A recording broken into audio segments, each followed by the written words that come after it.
Inside the trenches.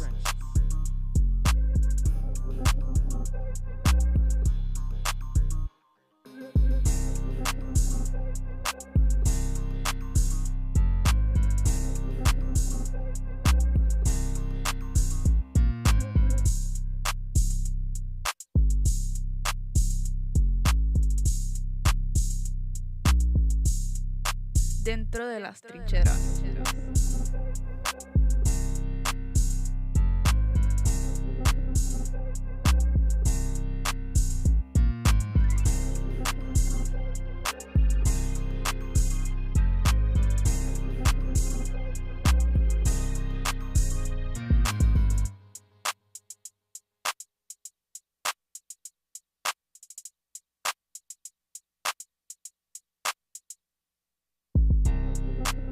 Inside the trenches.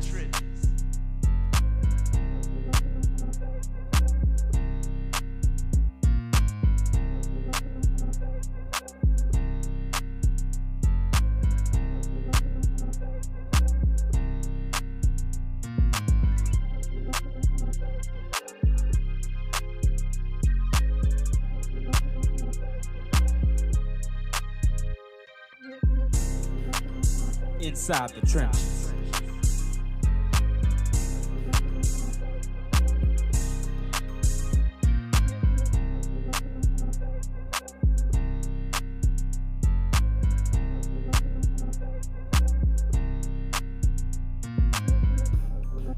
Dentro de las trincheras.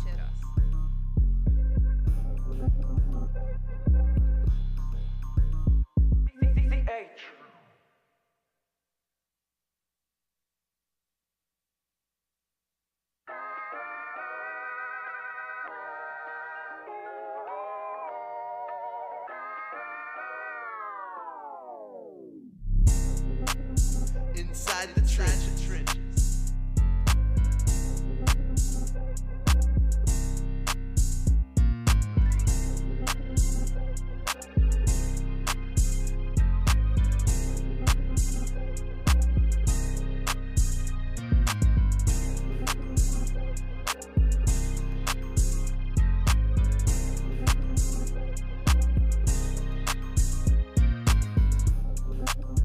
Inside the trenches.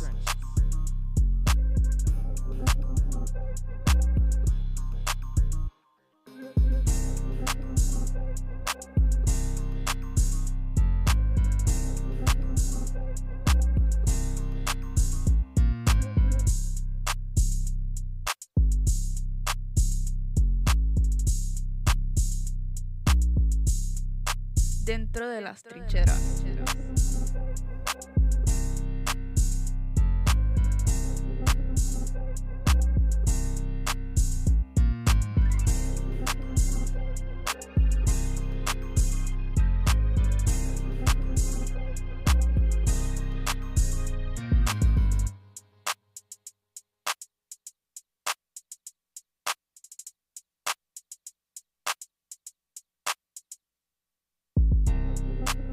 Inside the trenches.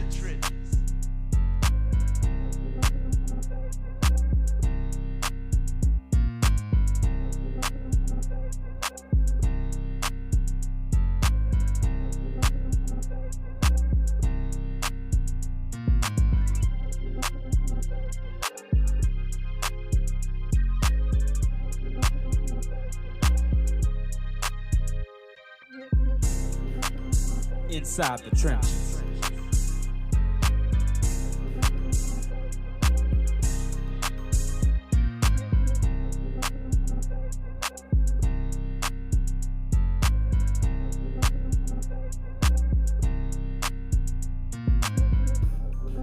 Dentro de las trincheras.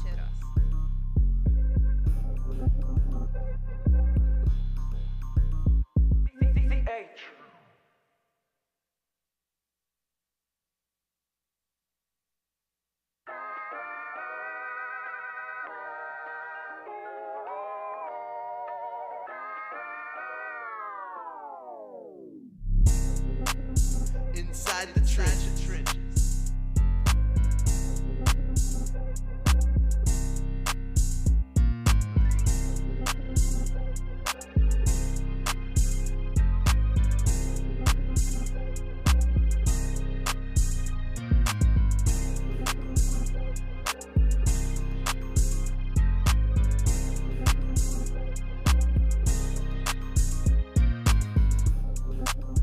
Inside the trenches.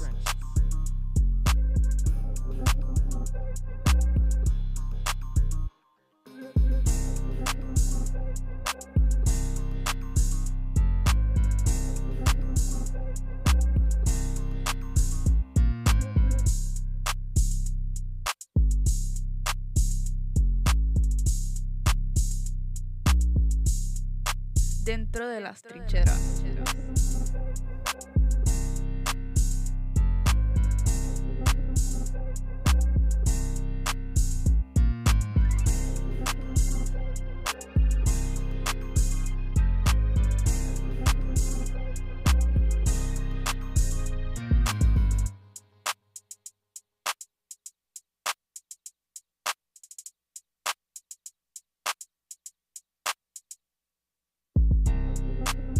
Inside the trenches.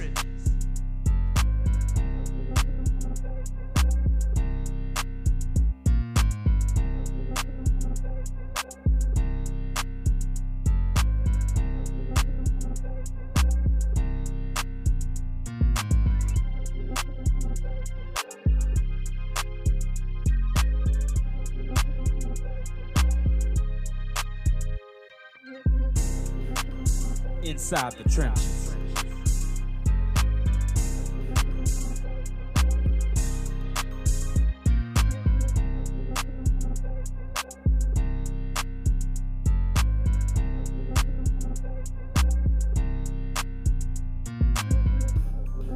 Dentro de las trincheras.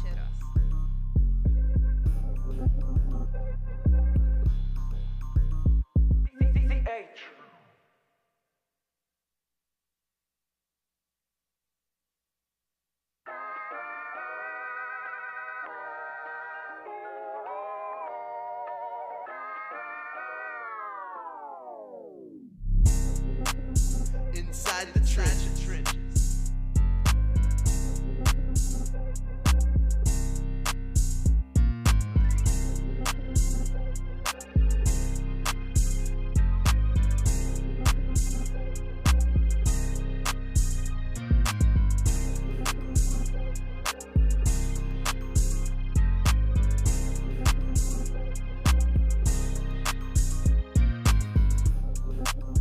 Inside the trenches.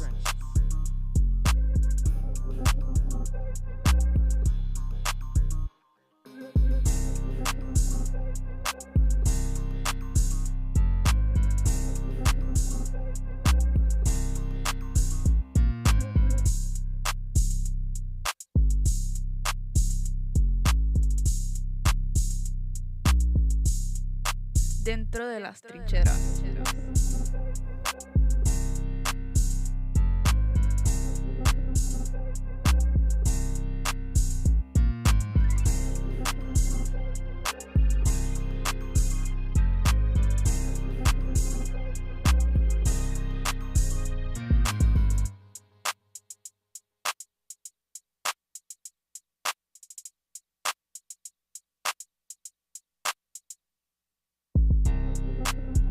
Inside the trenches.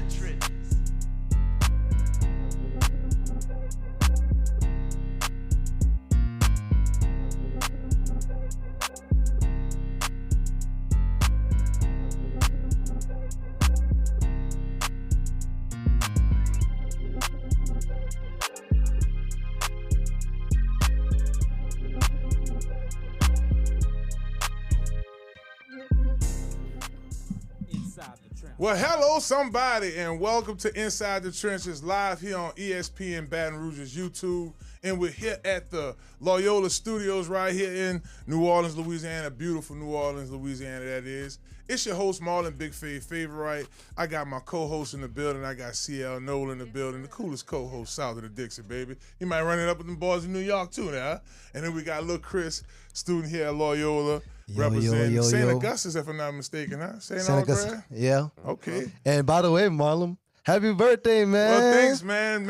Big appreciate fade, y'all man. so Happy much. birthday. Happy birthday. Yes, it's a blessing, y'all. I'm closer to 40, I'm going to say that. But I'm thankful. Had fun for the birthday yesterday. Went to church, hung out with the fam, watched LSU baseball. Can't wait to talk about that. and, of course, the finals. So, yeah, man, thankful for another day on this beautiful earth. And I appreciate, shouts out to everybody who hit me up on the social media. I tried to reply to as many people as I can. But if I didn't reach out to you, thank y'all so much for the baseball love. My LSU Sports Radio Network crew gave me a shout out during the live playing of the game. So I was excited about that. Well, we have a really great show for y'all. This is one of those shows y'all are for sure going to want to stick around for our lineup. We'll have Coach Mike Storms come join us. Coach Mike is a specialist. What I mean by specialist, he's a lineman specialist. So he does mixed martial arts, right? So he got that thing going. Right. But at the same placement, he works with the two lanes, offensive line and defensive line. So Makes I can't sense. that make a lot of sense, don't it, CL? So we're gonna have Coach come by, and we'll be joined by Russell Frank of Blue Crawfish 504 right here in New Orleans. Do yourselves a favor, go to y'all's Instagram, type in Blue Crawfish 504, and check out that beautiful spot right in the center of New Orleans. Been rolling this summer, pool parties, birthday parties. Can't wait to talk to him about that as well. And, of course, y'all know for our last segment, we got to go around the league. So, little Chris going to come back and join us about that. Of course. So, fellas, let's jump right into it. I'm excited. This is probably the biggest boost since 2023 going into the football season. Last time LSU had this much momentum, Dylan Cruz. There was also Dylan Cruz, Paul Skeens, and all this for LSU baseball 2023. The ladies lit it up, won a national championship. We had a Heisman Trophy winner. Yes. I want to say in gymnastics, we won a national championship that year. That's correct. I was there. If I'm not mistaken. So it was rolling. I feel that same energy coming back, CL. I really do. LSU was able to take on Coastal Carolina. Yes, sir. Best out of 3. We swept them in 2, baby. 2-0, Woohoo! Tiger, 2-0. where we at? Big sweep. Operator, won't you come on through? Got to send my love down Baton Rouge. Coastal Carolina came in very cocky, right, fellas? They was like, well, LSU, because they didn't lose any games. And just like that, we let them know who boss was. CL, your reactions to the 5-3 victory LSU baseball. Well, I would love to give you my reaction on the entire series. It's a 3-game series. Obviously, LSU swept them with the first 2 games. The first game that ended in 5-1. I'm sorry, was it 1-0? But this game was 5-1 for a minute. Right. Yeah, you was close. So the first game that ended in 1-0 was very, very, very competitive. And I can't say enough about Mr. Anderson, number 32, the starting pitcher. You know, he was amazing. He pitched a shutout. What? You know, never not to be mentioned. He pitched a shutout, and he went the whole 9 innings, which is, I wouldn't say unheard of in college baseball, but doesn't happen very often. And it just falls in line with a gentleman like a Paul Skeens that was last year, that was truly a dominating pitcher. And now we have a Mr. Anderson at LSU that I'm sure is just sent his profit line up to a couple extra $1 million on what he did on the weekend. Chris, I know you was excited, brother. You was checking the game. It was too hot to be outside, so y'all knew y'all wasn't out there skateboarding or nothing this weekend. Oh, no. Yeah, look, Chris, oh, no. Man, what's your thoughts on the big win against Coastal Carolina? Man, that pitcher, he was the one that definitely caught the attention the most. And honestly, that last game, and I watched like half of it live on TV. If I have to pick an MVP for that game, that it would definitely be him. Like 24 Anthony? Yeah, no doubt. Absolutely. About, I brought him up on the show before. Absolutely. He was absolutely amazing. Oh, yeah, you talking about Ironson. Yeah, Andy Ironson. Yeah, he's a dog. Yeah, he's and I want to go ahead and just give all 3 of the guys that really stood out there props. I thought that Coach Jay Johnson did an excellent job at being strategic at who pitched when. For that first game, Yes. Cade Anderson really set it up. And then we had Anthony Ironson come through and just the consistency of his strikeouts, the strong arm, and how long he was able to do that. But to me, boy, when Chase Shores came in to be just the Undertaker, man, just clean the closer. That's what we kept calling him last night. The closer. He comes Chase through. Shores. I think he averaged 100 miles per hour per pitch. I seen it. It was He was just amazing. striking them out like crazy, It was y'all. That was amazing. insane. He was. And don't forget, Mr. Anderson in the 8th, in the 7th inning, was still throwing 93-mile-per-hour fastball. Crazy. That's So it was. Yeah. all the major league guys were watching. I guarantee you. All the scouts, all the even I'm sure even some of the GMs were watching. You know, because obviously we just had Paul Schemes leave from LSU 1 or 2 years ago, and so they're gonna keep going into that well. And obviously, Alex Box Stadium hosts the best baseball in the South, as well as the best players, because obviously they showed it by being national champion. Mm-hmm. Some of the best baseball players in the NCAA are going to want to transfer to LSU. Absolutely. For sure. Particularly for the pitchers. We got 2 guys going to the lead in Ianson and Cade Anderson. They're gone. I think Ianson is projected to go 37 overall. Might have dropped since yesterday's performance. Might have made the biggest difference more than anything else. But nonetheless, I'm excited for not only this is 2 world championships for Coach Jay Johnson in less than 4 years. Second time in 3 years. Right quick. This is insane. If y'all are just tuning in, we're recapping the wonderful. I'm saying wonderful because that's the feeling I had. Like it's beginning to look a lot like Christmas. Wonderful, right? It was one of those type situations. But LSU does it 5-3. Coastal Carolina comes in cocky. They had some pros on their team. I thought that they stood out. Now, what went down with the coaches, that was a whole nother boy, Chris. So first and foremost, the head coach gets ejected in the first inning, like the start of the game. He was pushing it. He was complaining. Now, a lot of folks was wondering what the ruckus was all about. He was saying that Anthony was kind of lobbing the ball over the plate. So it was they was calling a strikeout, but the way it was landing, so it got them frustrated. But hey, sucks for you. LSU goes on in advance to not advance anyway. Wins the national championship, brings it on back. Got the trophy. Got the trophy. Did they bring it home? You know, and we always have to give credit where credit is due. We understand that the pitchers were throwing gas. We understand that the pitchers were dealing. But they were gentlemen like a Michael Broswell, the third baseman infielder. I mean, some of the plays that this young man was making was just never not to be mentioned, because I can remember when they could have advanced 2 to 3 times and he got that ball to first base, you know, on one hop, sometimes just one glove in it. If they ever do a cut up of defensive plays this year, Michael Broswell is the guy that you want to look for, third baseman. Yeah, he was rolling, boy. You talking about the Patrick Mahomes time? I think this was in game 1 when he caught that thing and he squared his shoulders up and zipped it. I thought it was Mahomes out there for a second, but that makes a lot of sense. I remember Chad Jones was like that, Jared Mitchell, those.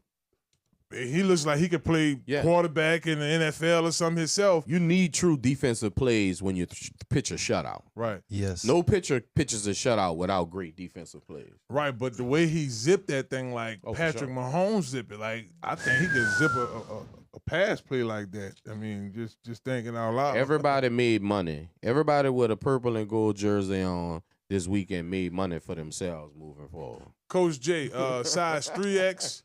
If y'all got the 2X long, that's cool. I want the coach, the little coach's LSU jackets. You want the jacket? Not the jacket. The little baseball jerseys. The jersey, baseball jersey. Hook me up. I'm not picky on colors. Just 3X. Well, I'll take the white meat, Coach. Let me get the white with a number 9 on that thing. Congratulations. Congratulations. To LSU. Very See, I'm good. not lying, Coach. You're going to be out there for that football game. Hey, man, ain't yeah. y'all interviewing Coach? I see he going to slide up. They might want a third base coach later on in life. We'll just put it out there, But very impressive.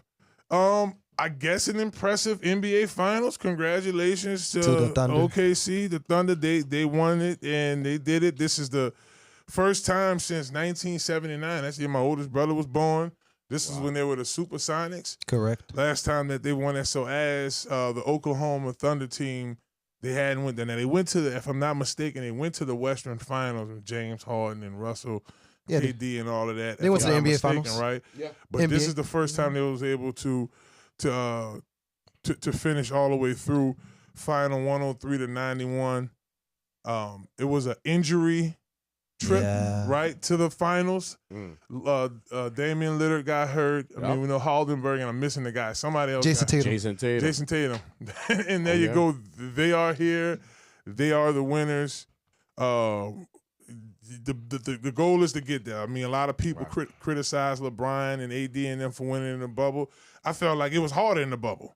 You know, I felt like you don't have home court advantage. And CL could rebuttal that. That's fine. I felt like that. I think it was harder in the bubble. I ain't gonna lie. I think life itself was harder in the bubble. I don't think basketball was harder in the bubble. But basketball is their life. Yeah. So but they like never had any opposing fans. There was never any home field advantage or not home field advantage. It was just one gym, no fans. And don't get me wrong, I felt like life was difficult for those gentlemen in the bubble because, you know, you miss your family and basketball, not just basketball players, athletes are very routine. Yeah. So I understand the routine being thrown off and just being thrown in the Florida, but it's safe to say that team had it difficult because we were in difficult times. Yeah. So yes, if you're in a normal setting like COVID doesn't hit and you have home field advantage, home field, ball, I love football, right? Home court advantage. you're right. And then you have to travel to there. So now the environment changed. We all in the same environment, so nobody has a competitive edge. All right, now let me see who can do it. And I'm a LeBron fan, so that might have a little bit to do with it, but I feel like that was tough, but that team was really good. That Lakers team was really good. But we're talking about the Lakers, man, and OKC won it. The Thunder did it. SGA MVP. Let's talk about it. And I don't want to make this about taking any of the thunder from the Thunder. Right. But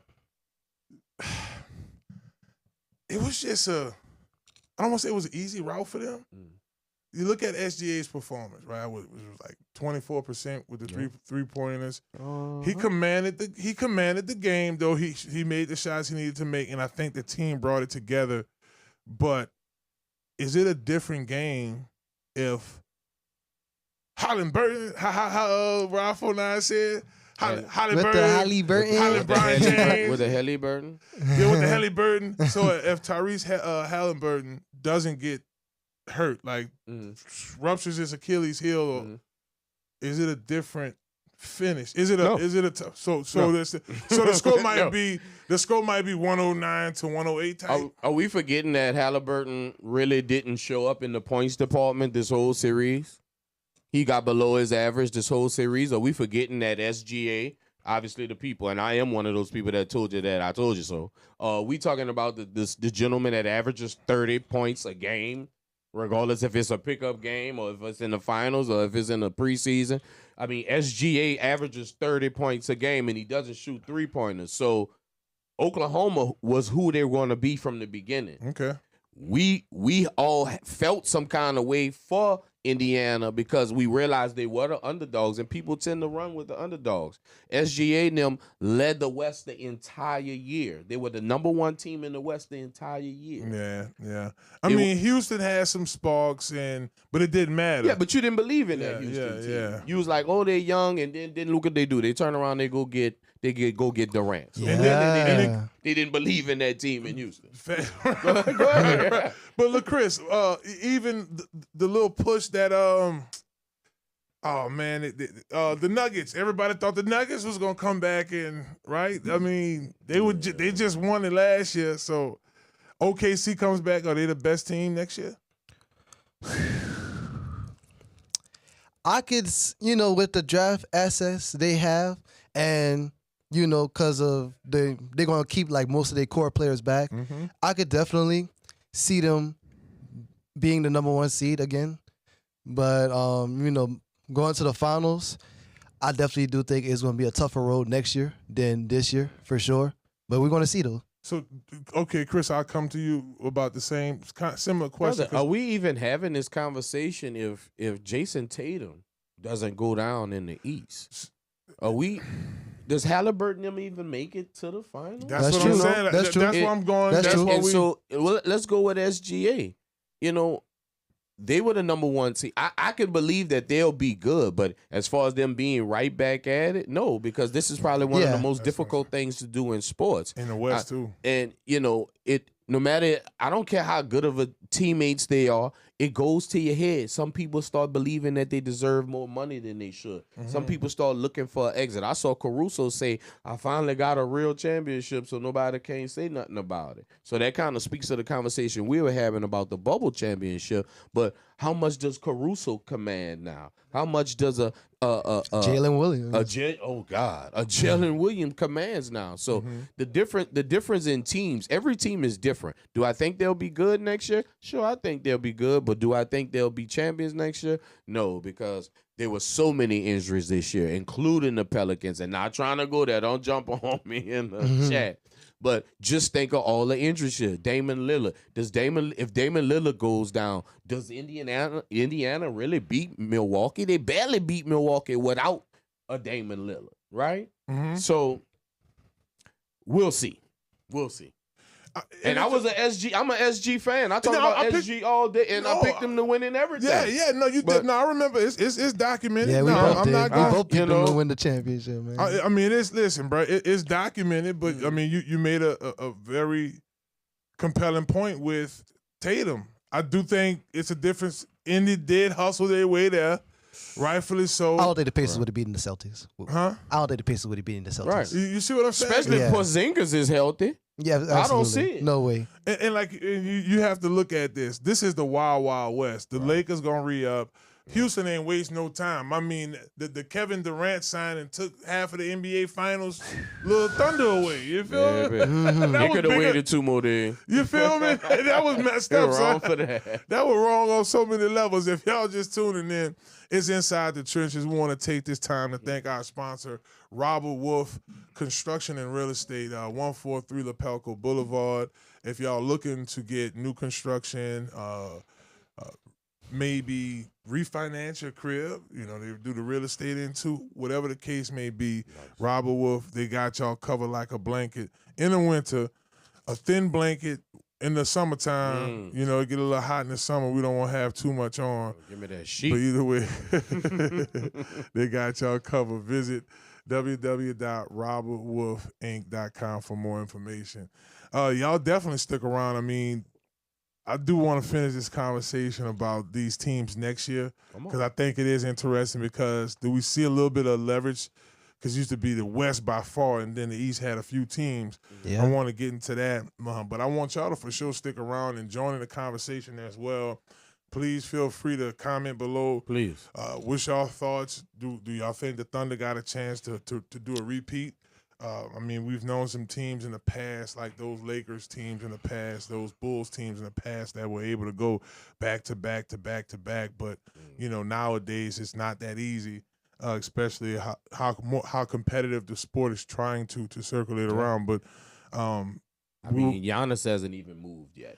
That's another thing you got to think about too. Giannis. This is the summer of Giannis. Yep. We obviously, Durant didn't want to make this the summer of him again. So he probably hurried up and go ahead and get me out of here right quick. Yeah, because that Bradley Beal deal was just asinine at this point. Ooh. And I mean, Jesus Christ, how much money has that boy made between Washington and Phoenix is amazing. It's crazy. I mean, if you think about just Phoenix alone, just how and then you make the move to Washington and little taxes different on the East Coast. You know what I'm saying? So it's different bread. You look at it like that. All-time rivalry. So I went to Reddit, y'all. I don't really go to Reddit a lot, but I mean, I know a lot of people use it. And they did the 2026 NBA title odds. Of course, the Thunder's at the top of that list. Yeah. But the Knicks and Cavs next on the list. But these are 2 East teams to the point I was talking about, CL. I mean, the East is really starting to get some of their muscle back, right? Get a little motion, huh? Yeah, the Cavs were number 1 for a long time in the East. And what happens to the series between the Cavs in Indiana if Garland doesn't sit out those 2 games? Right, exactly. Right. That's a good point. Now, Chris, after the Cavs, they mentioned the Rockets, Timberwolves, Lakers, and Celtics.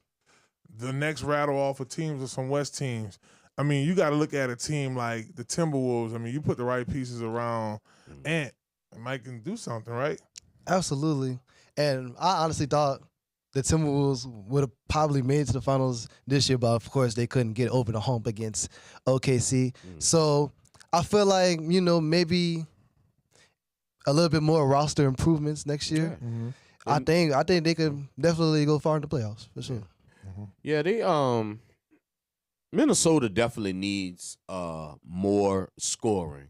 Absolutely. Maybe they can snatch a BI from the Raptors since even after the trade between New Orleans and the Raptors, BI didn't play one game for the Raptors this year. So maybe they can get a scorer because I just don't believe they have enough firepower in Minnesota to compete with the best teams in the West. That's what cost them. In the 7-game series. I think anybody is possible in the West. I agree. Especially if Giannis decides to come to the West. And I'm not a Giannis fan. I don't want y'all to think this is a Giannis broadcast or I'm trying to get him to New Orleans. But he is a factor in next year's playoffs, regardless if we whatever team. Because let's just say Giannis goes to Orlando. Yeah, they have a team. They made it to the playoffs. That's or is he the difference in the hump? They hoping that Durant is the difference in Houston. I'm not 100% sure about that. But why? What you mean? Why? Age, injuries. This is a sport. This is sports is about camaraderie. Sports is about guys that play together. I'm not sure if Durant has made it to an age where he's not really comfortable playing with the younger guys, and he demands the ball. It's almost a Stephon Diggs situation. Wow, that's a good point. That is a good point. This dude is a star. This dude is an MVP. This dude is a champion.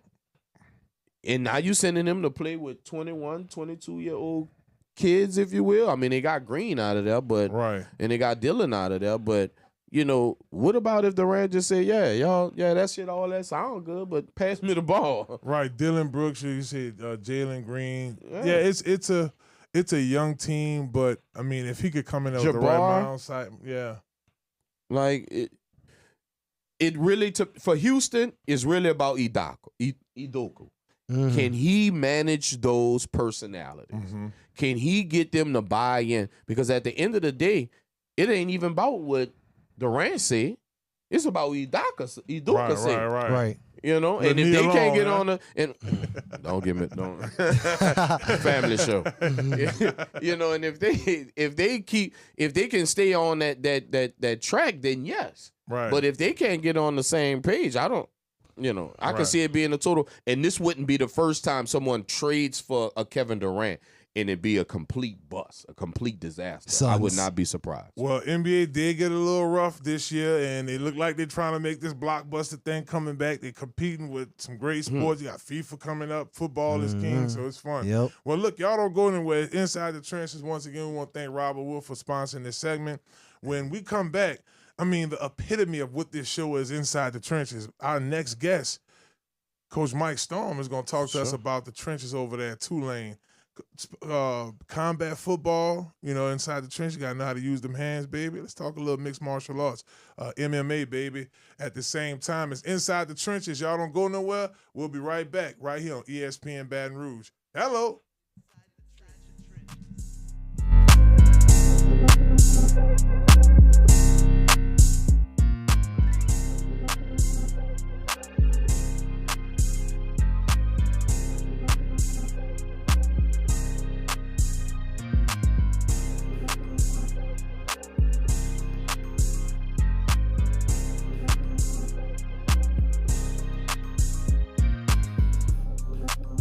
Inside the Trenches.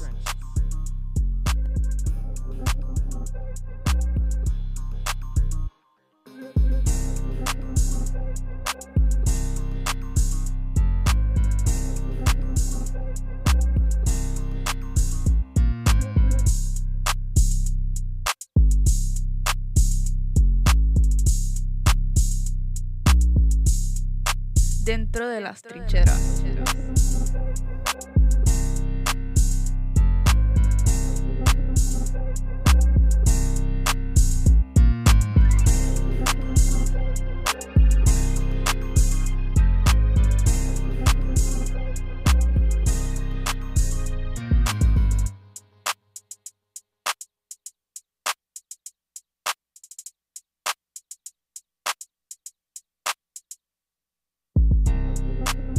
Inside the trenches.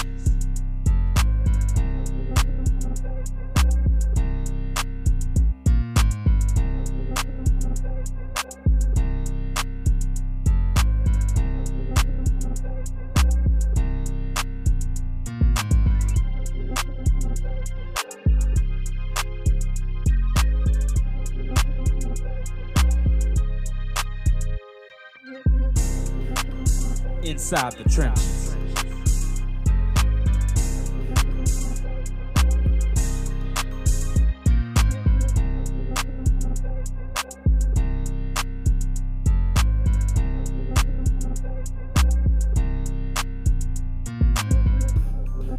Dentro de las trincheras.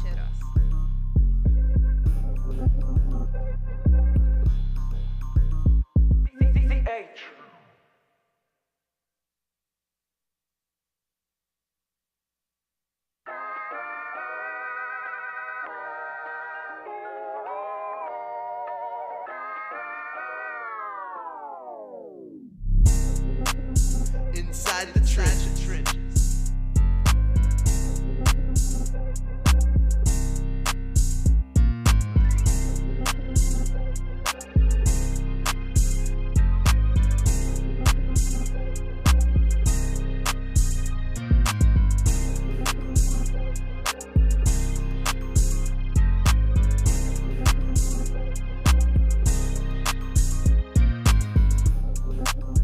Inside the trenches.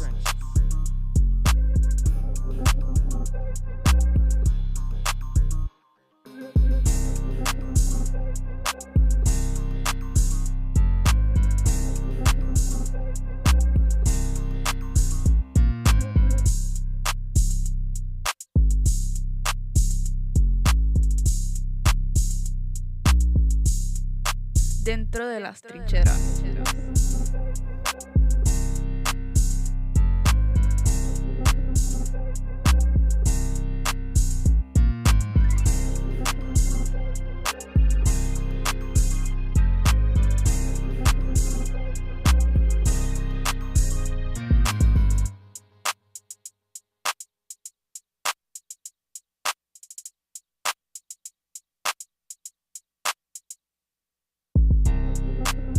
Inside the trenches.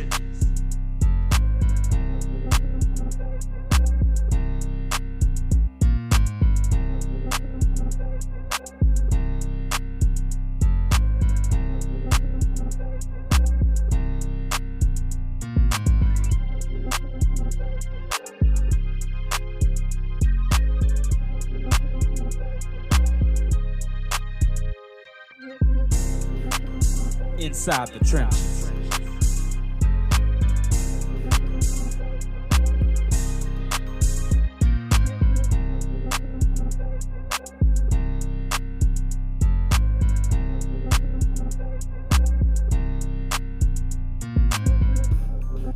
Dentro de las trincheras. In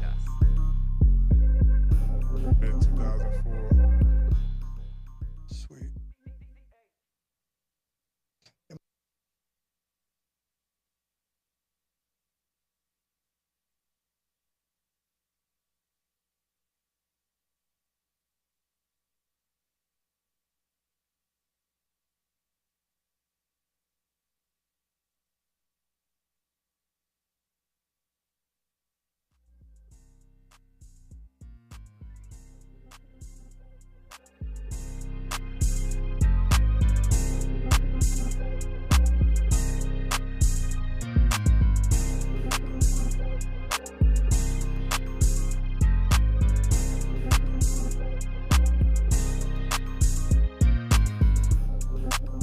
Inside the trenches.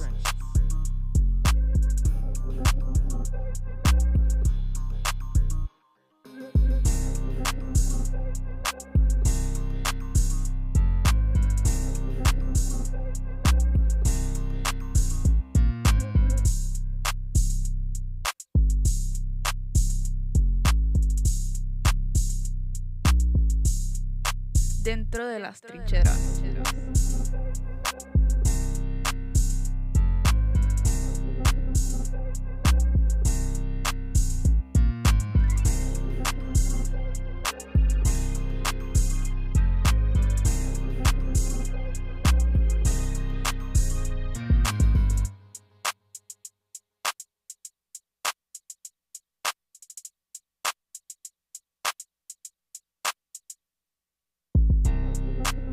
Inside the trenches.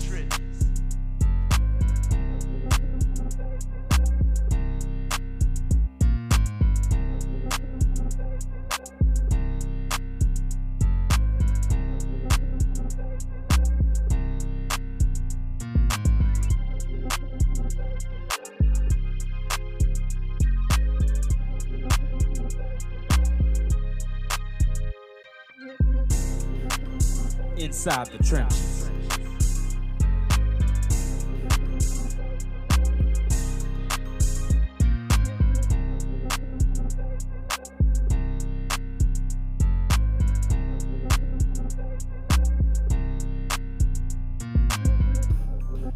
Dentro de las trincheras.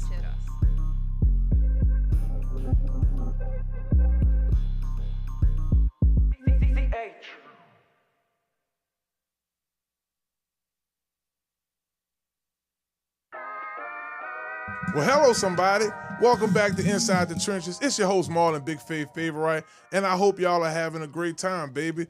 And listen, y'all can check us out every week, every Monday, that is, 6:30 p.m., right here live at the Loyola Studios. Great show. We talk sports and entertainment. It's what we love, baby. Summertime, y'all looking for something nice to listen to, definitely do that.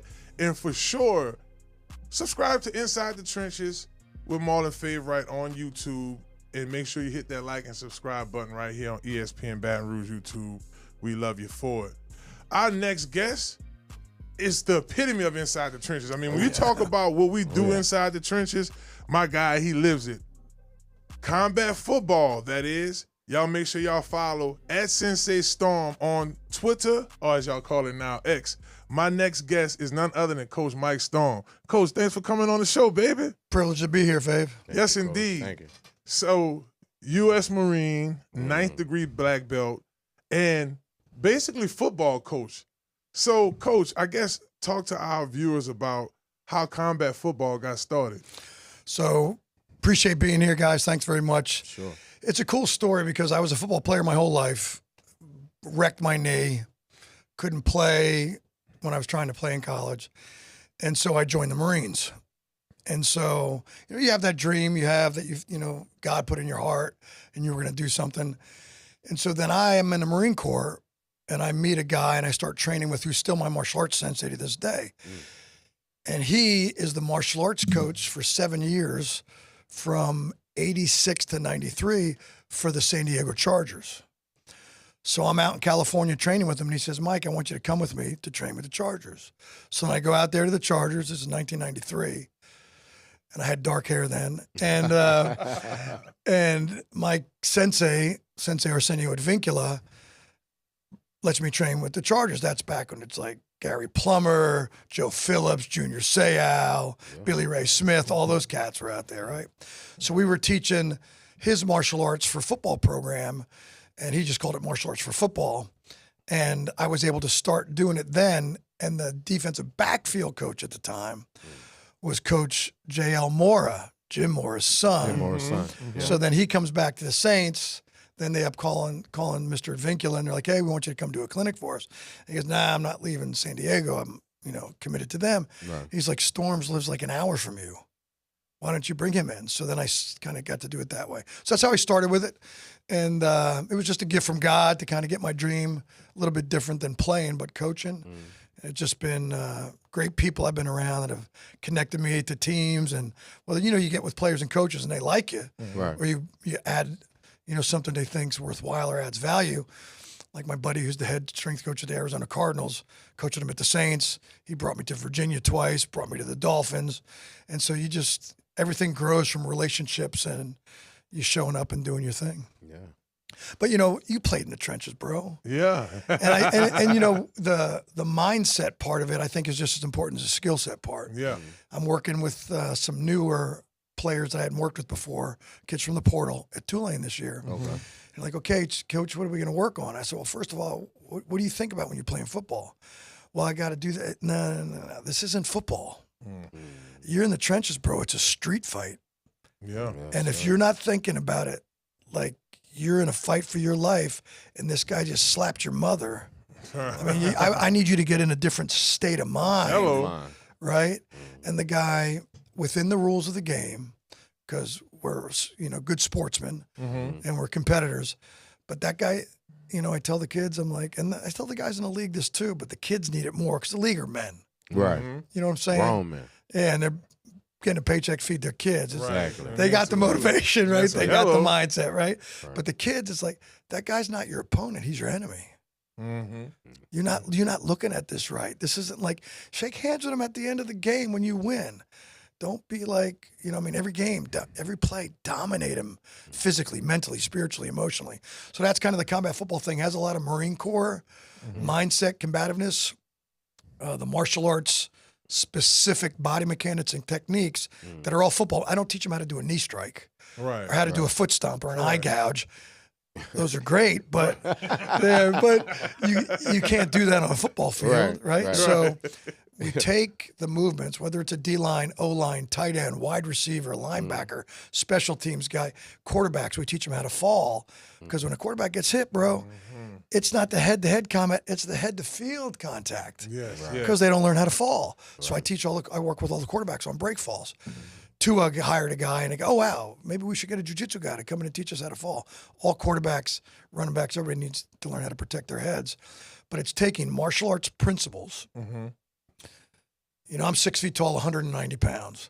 How can I cause more pain to these 300-pound, 6'6" guys than they can cause to me? Mental and physiological conditioning. And that's the stuff that you do with them so that they can apply their football skills and God-given talent to the nth degree, leaving nothing left undone based on, it's not the biggest, strongest, fastest guy. It's the guy with the best will and the best skill. So that's what we try to do with it with combat football. It's true. So I'm hearing Marine, and thank you for your service, brother. My pleasure. We'll do it again tomorrow. Yes, sir. I know We that, appreciate that. Thank you. I'm hearing Marine. I'm hearing NFL. I'm hearing combat. Tell me how it translate. Tell me how that previous experience translate to your college offensive line, defensive line, hand placement moving forward.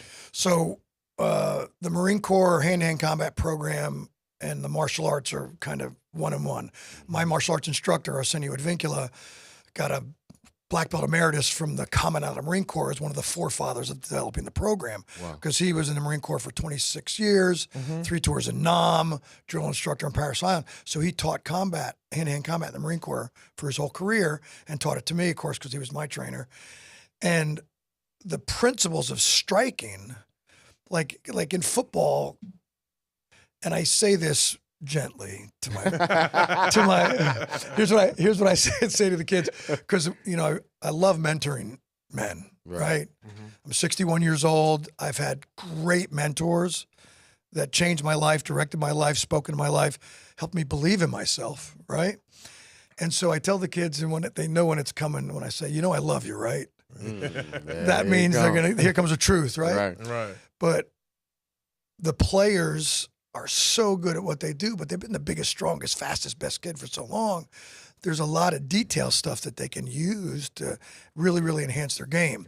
For instance, one of the things that I might have sent you something on this, Fave, is we condition their hands and their forearms in martial arts and military training to make them like, how your thumbs and fingers and wrists and everything get during the season. My players don't get that because I turn their hands into rocks and sledgehammers and their arms into axe handles. So one of the things we do is we condition the body, which also conditions the mind. Because if you can, this is a neuroscience strength conditioning thing.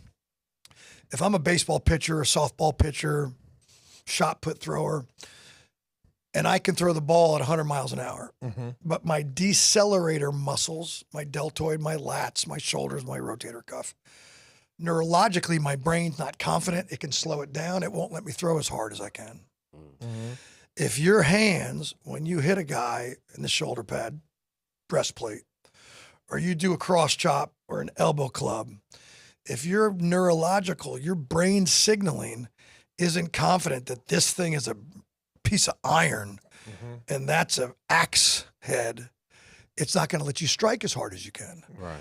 Because your brain's there to protect you from getting injured and stuff like that. And then, you know, just like you can build muscle and build strength and stamina, you can build bone density and strengthen your ligaments and tendons by striking stuff. So we have special drills we do, and I don't know anybody else who does them but me in all of college and NFL. Now I go do clinics like last year, just like the people you respect. I was telling you earlier, Travian Robertson, who was our D-line coach the year we won the Cotton Bowl, and I worked side by side, hip by hip with him. He got the head D-line coach job at South Carolina. Yeah. Because that's where he played. It was alma mater. So he left after the Cotton Bowl year. So then last season, he's like, Coach, I got to get you up here. So South Carolina brought me up there for a week to train the coaches and the players. So when we're moving around doing different things, you're like, well, man, no one's ever showed us that before. I was like, well, how are you going to hit? I don't care if you can bench 500 pounds. Right. If you can't strike with a 500-pound strike, who cares? Right. It makes a huge difference. And the injury prevention part of the training makes a big deal too. If y'all are just tuning in Inside the Trenches, you're hearing from the Sensei, baby. That's what I like to call it, Coach Storm. Y'all follow him at Sensei Storm on X. Great information, combat football, teaching linemen how to use their hands properly, how to strike, taking the skills that he learned from the Marines, being an expert black belt, ninth degree to be exact. Wow. That's big time. I didn't even know it go that high. Boy, what I'm telling you, boy, Coach knows some stuff. I'm telling you. Right. We talk a lot on Instagram and when we see each other. And Coach watches my drills, and I've watched some of his drills. And what he's saying is right. It's the reps too, right, Coach? The reps and the timing of 100%. those strikes. 100%. And it's also and what you're talking about, Fave, bro, is what's missing. Like the coaches at Tulane are fantastic. The strength coaches, Coach Witt and I coached 2 years at UL. He's a Green Beret. Oh, wow. We're brothers there. We bust each other's chops like to the nth degree. He's just a great guy. I think Coach Summerall would suit up tomorrow to play. Yeah. He seems to have He that is type of energy. He's like the most energetic, most intense, most passionate coach. Right. And I coached for Coach Ditka at the Saints. Wow, yeah. You know, he's like, Coach Summerall's cut from the same cloth. He's an intense man. And the coaches do such a fantastic job at Tulane.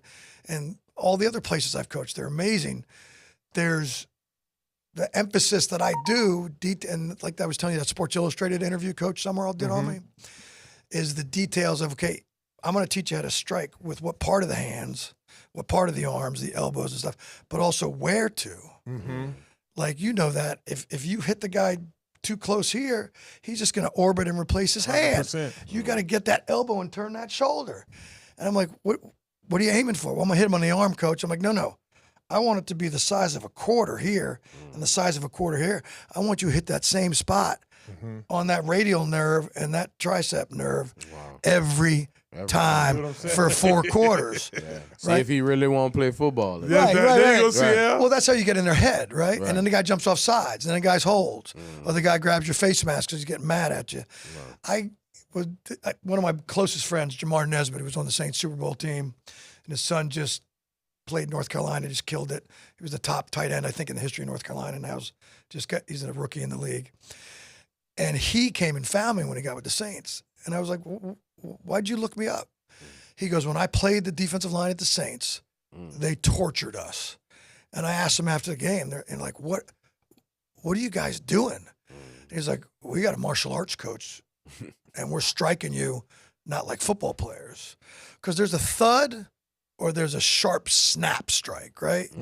It's a difference between something like you feel it or it stings. And then it's like you're like, man, did something get broken or do I got a bruise already? And when you do that to somebody, like Jamar sought me out, it just teaching the players how to use their power to the maximum That's right. capacity of it by making the stuff sharper, nastier, and then it gives them more confidence Right. that they can dominate somebody, right? And be more efficient, more effective. And it makes I think it gives them more stamina, because if you're striking better and more accurately and with more ferociousness, you're not trying to muscle everybody all the time. Right, exactly. Right. Your technique's different. So it More makes it more fluent. effective. Yes, sir. Mhm. 100%. Well, Coach, I heard Coach Dicker. Yeah. Obviously, I'm aware of that time frame. Tell the people what it was like to coach for the back and go back in those So days. it was great. My guys were, and it's still Leroy Glover. Sure. And Glove, I mean, everybody can look this up. It's not. We got him for $750 off of waivers from the Raiders, Wow. and he's a 7-time All-Pro. And him and I still talk. He's one of those guys that was in my hip pocket, and so gave me one of my best testimonials of my career. He's just such a good cat.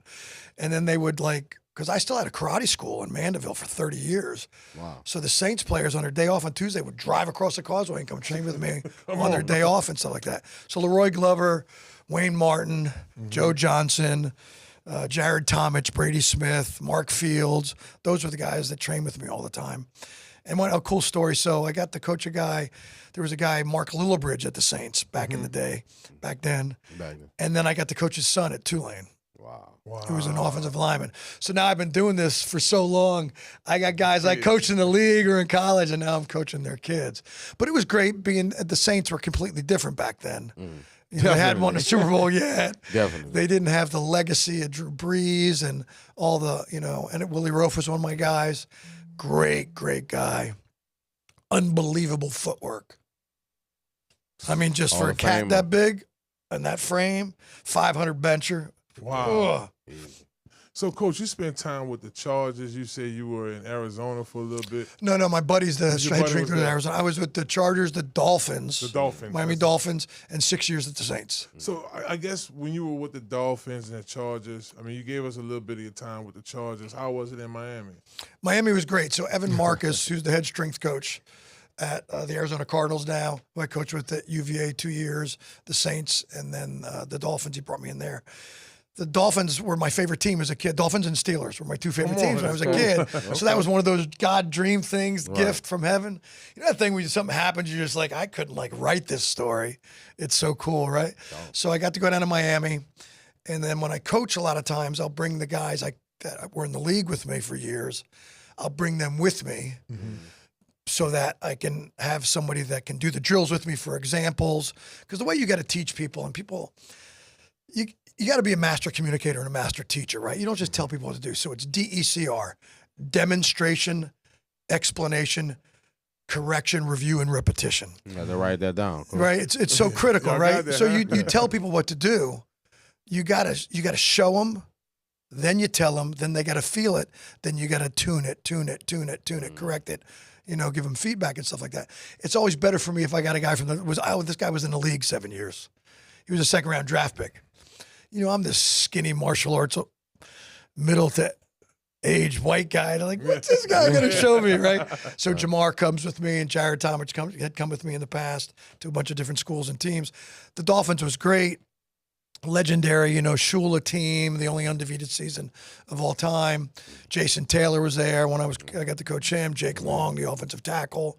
One of the guy who got the rip, the way I teach it ever, Cameron Wake, was there. So it was Joey Porter. I mean, it was a stud year when I was there.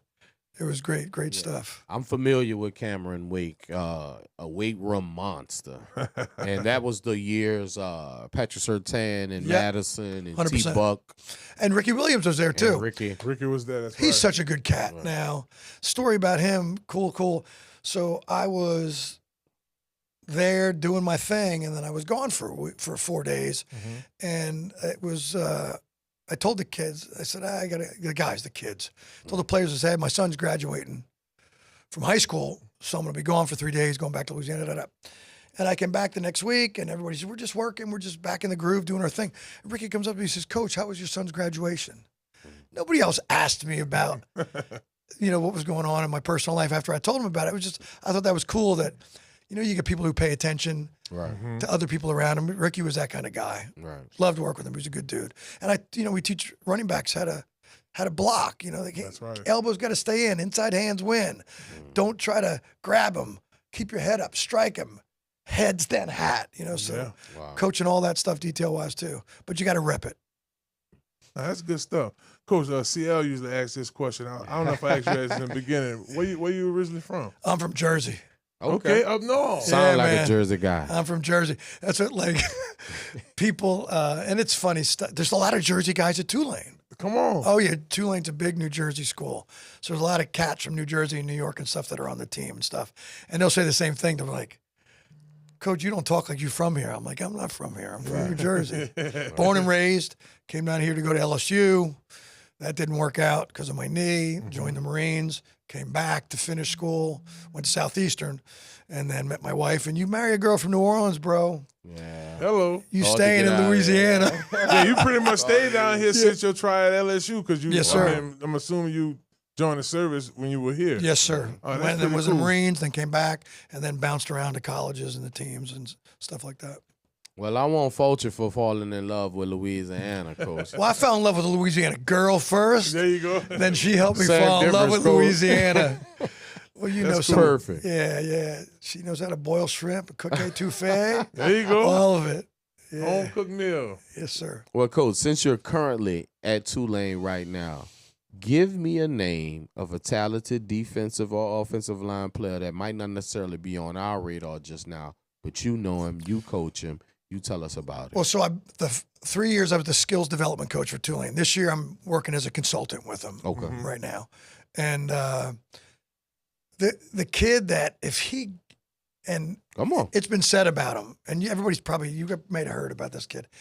If he gets the understanding in his soul of how good he could be, and I don't know if he's going to be 70 again this year, but Cameron. From LSU, Cameron Wire. No, Cam, he's gone. He was He's offensive gone lineman. tripping. That's right. That's right. So Cam, the defensive tackle. Okay, I can't think his last name. I know you're talking about Yeah. though. If he can get he's strong, he's explosive, he's fast, his hands are good. When he gets a little pissed off, he plays good. Right. But if he can get a hold of that state management, we can just turn it on like, I'm going to beat your ass yeah, for yeah, 4 quarters Right. and embarrass you. Whether it's the best kid he's ever faced. Sometimes players, and I was telling this Mo last week, Maurice, that's the edge guy they got from UTEP, who I'm working with. Came over. Mhm. He's going to be good. Okay. Real good, like league good. Okay. All He's right. going to be What's good. his name again, Coach? Maurice. Maurice. Yeah, Yeah. Maurice. Yeah, I got And you. they call him Mo, and he's going to be good. But if those kids can, just get the handle on the mental part of the game, where I told Mo this, I told Cam this. I was like, listen, man, when they come look at your film, they're going to look at the weak teams too to see if you let those guys off the hook. 100%. That's right. You can't go half motor against a team that sucks. You should get 3 sacks on that kid if you're getting 1 sack off a good guy. And they're going to want to see, does the guy take the layup, or does he doesn't do anything? Right? Yeah. What's he going to do? That's important. Cam Hamilton is his last Cam name. Hamilton. Yeah. That's Yeah. very Great kid. important. He's got great. ESPN did a story on him because he's almost all deaf. Come on. Yeah. Wow. Cool story with Cam. I love the stories of the kids, right? Oh, it's Right. the Because best part they're of it. family, man. Right. They're my kids. Like I know all their favorite candies. Got a list from them. My wife goes and buys candy for them, and I come and put it in their lockers and stuff like that. that's and stuff. cool, Oh yeah, man. And so Cam, his mom walked into. It might have been maybe he's from Zachary. Okay. He's Okay. out that way by Baton Rouge. Yeah, Baton Rouge. Yeah, Baton Rouge. His mom's like, hey, my son, he's kind of shy. He's been deaf since he was a kid because he had this thing, and I'd love for him to get a chance to maybe be the team manager or something. And he's like a sophomore in high school, and he walks in, and the coach is like, and he's like, 6'3", 270 pounds. Right. And the coach was like, yeah, he can't be the manager. He's going to be on the team. Right? This team. So then I think it was Coach Slade out that way. Mm-hmm. He's been coaching out there forever. And so then he played for him. And then his son, Coach Slade, was the OC at Tulane. And then he recruited him. And he's now at Houston. That's pretty right. sure. Coach Slade. Yeah. He went over to Houston LSU with Coach for a little while, Fritz. too. Yeah. He actually went to LSU after Tulane, and then now's at Houston back with Coach Fritz. Back with Coach Fritz. Yep. Small world, small Yes, connection. sir. Well, same with the thing with Tulane when I started there. Coach Kurt Hester, the strength coach, who now is at Houston with Coach Fritz. Him and I were fraternity brothers and bounced in bars together in college. Wow. At Southeastern. And I coached him at Louisiana Tech. He brought me to Tech. And he used to run all the D1 training programs around the country. And he would bring me in to train with his guys, getting ready for the draft and stuff too, underhand fighting. And then he got the job at Tulane. He's like, hey, can you come in and do a clinic for me? I was like, sure, absolutely. Came in and did a clinic, and they were all like, can you come back? I was like, yeah, sure, we'll work out something. So Kurt Hester, my buddy from Louisiana Tech, from D1, from college, is how I got back with Tulane 4 years ago. Man, that's pretty cool. Well, Coach, before we let you go, that's your camera right there. We usually ask our guests to have a message for you. I mean, I know it's a lot of the players we train, a lot of inspiring athletes that watch the show. Yes, sir. You got a message for them or something, your years' experience and watching the guys come up, a message for them? Discipline weighs ounces, regrets weigh tons. Wow. There ain't no way that you're going to get where you want to go without doing more work than you think it's going to take. Do the work, leave nothing left in your body, in your spirit, in your mind. Train harder than anybody else. You see the hardest working guy on the team, you got to outwork him to get your dreams. Whether they're high school dreams, college dreams, pro teams. You don't want to be walking around when you're 30 and someone saying, wow, you're a big guy. You should have played in the league. Yeah, I didn't give it my all. I didn't study the film. I didn't put the work in. Because God doesn't give you a dream without the ability to get that dream. Right.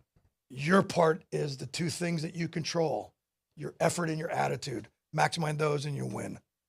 Well, hello, somebody. He's Coach Mike Storm. Thank you so much, Coach. Thank you, Coach. Thanks, Great fellas. message. Y'all be sure to follow him Blessing to at be Sensei here. Storm on X. Tulane football. Y'all see that them D linemen doing them hand chops and hand all that chop, stuff. Y'all hand know what placement. y'all know that secret weapon they have on here, Coach. Man, thank you so much Thanks, brother. Appreciate it. for coming on the show. Thanks, guys. Yes, indeed. We want to also thank Health Nut System, Dr. Kendra. Big ups Thank to you, her Dr. for Kendra. sponsoring this segment. And look, y'all don't go anywhere. When we come back, it's time for some Blue Crawfish, baby. We'll be joined by Russell Frank of Blue Crawfish right here in New Orleans. Nice pool in the back. People throwing birthday parties. It's a beautiful summer, a hot one. That's why that pool is important. But we'll be right back here on ESPN Baton Rouge. The YouTube channel is Inside the Trenches. Hello, somebody. Hello, somebody. This is Robert Wolf, construction or real estate services, project management services. Give us a call at 504-393-2445. Well, hello. Like Rob just said, hit up Robert Wolf Construction and Real Estate for your real estate and construction needs. And let them know you heard about them on Inside the Trenches with Marlon Favorite on ESPN New Orleans. Hello, somebody. Hi, it's Alberto Montero. We got a great selection of vehicles in and out of here on a daily basis. We offer financing, all Carfaxes are online, and all our vehicles are serviced and inspected before sale. Best selection and prices in all of the New Orleans metro area. Come visit us today at 1512 North Causeway in the heart of Metairie. Come check us out at MonteroMotors.com. Montero Motors, a proud sponsor of Inside the Trenches, ESPN New Orleans. Hello, I'm Shelton Jordan with Lamar Crescent City Ford. If you are in need of a commercial vehicle, I'm here to help. From F-150s to Super Duty trucks or chassis to cargo vans, passenger vans, or if you're in need of a vehicle to be upfitted, we can build it especially for you. Or if you're looking for a truck or SUV, I can also help you at Lamar Ford Store in Kenner. Feel free to call me at 504-734-3579 and ask for Shelton. Lamar Crescent City Ford is a proud partner of Inside the Trenches on ESPN.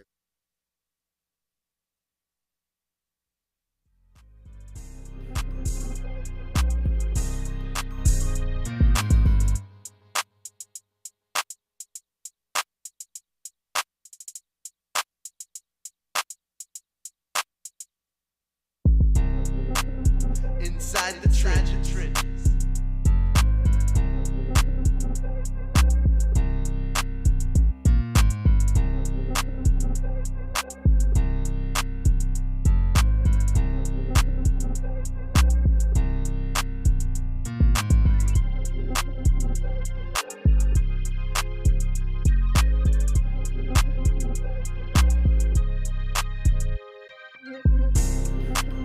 Inside the trenches.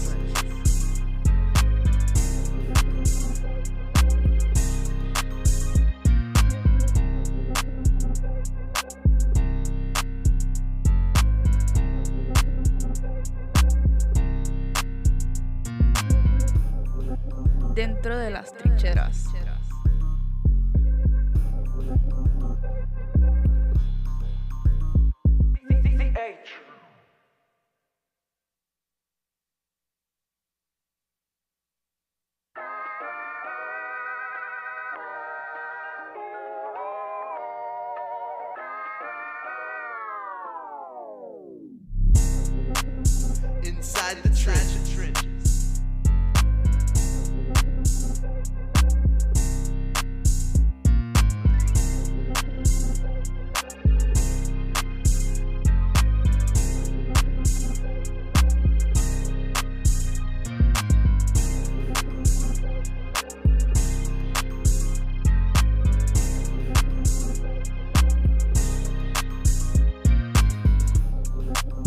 Inside the trenches. Inside the trenches.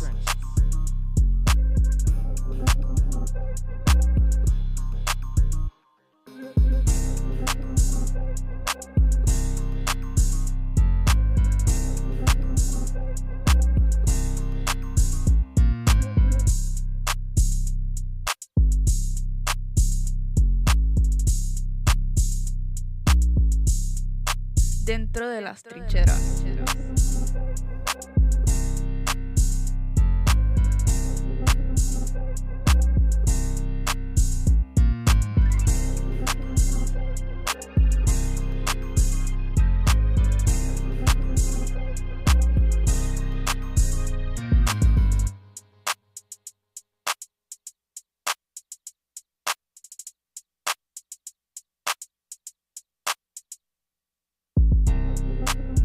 Inside the trenches. Inside the trenches.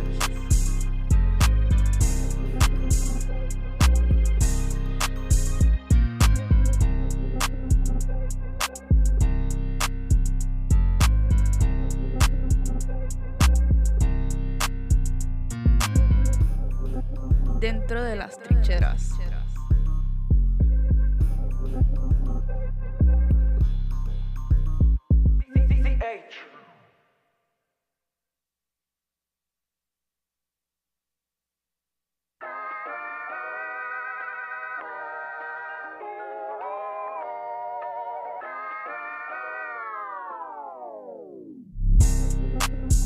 Inside the trenches.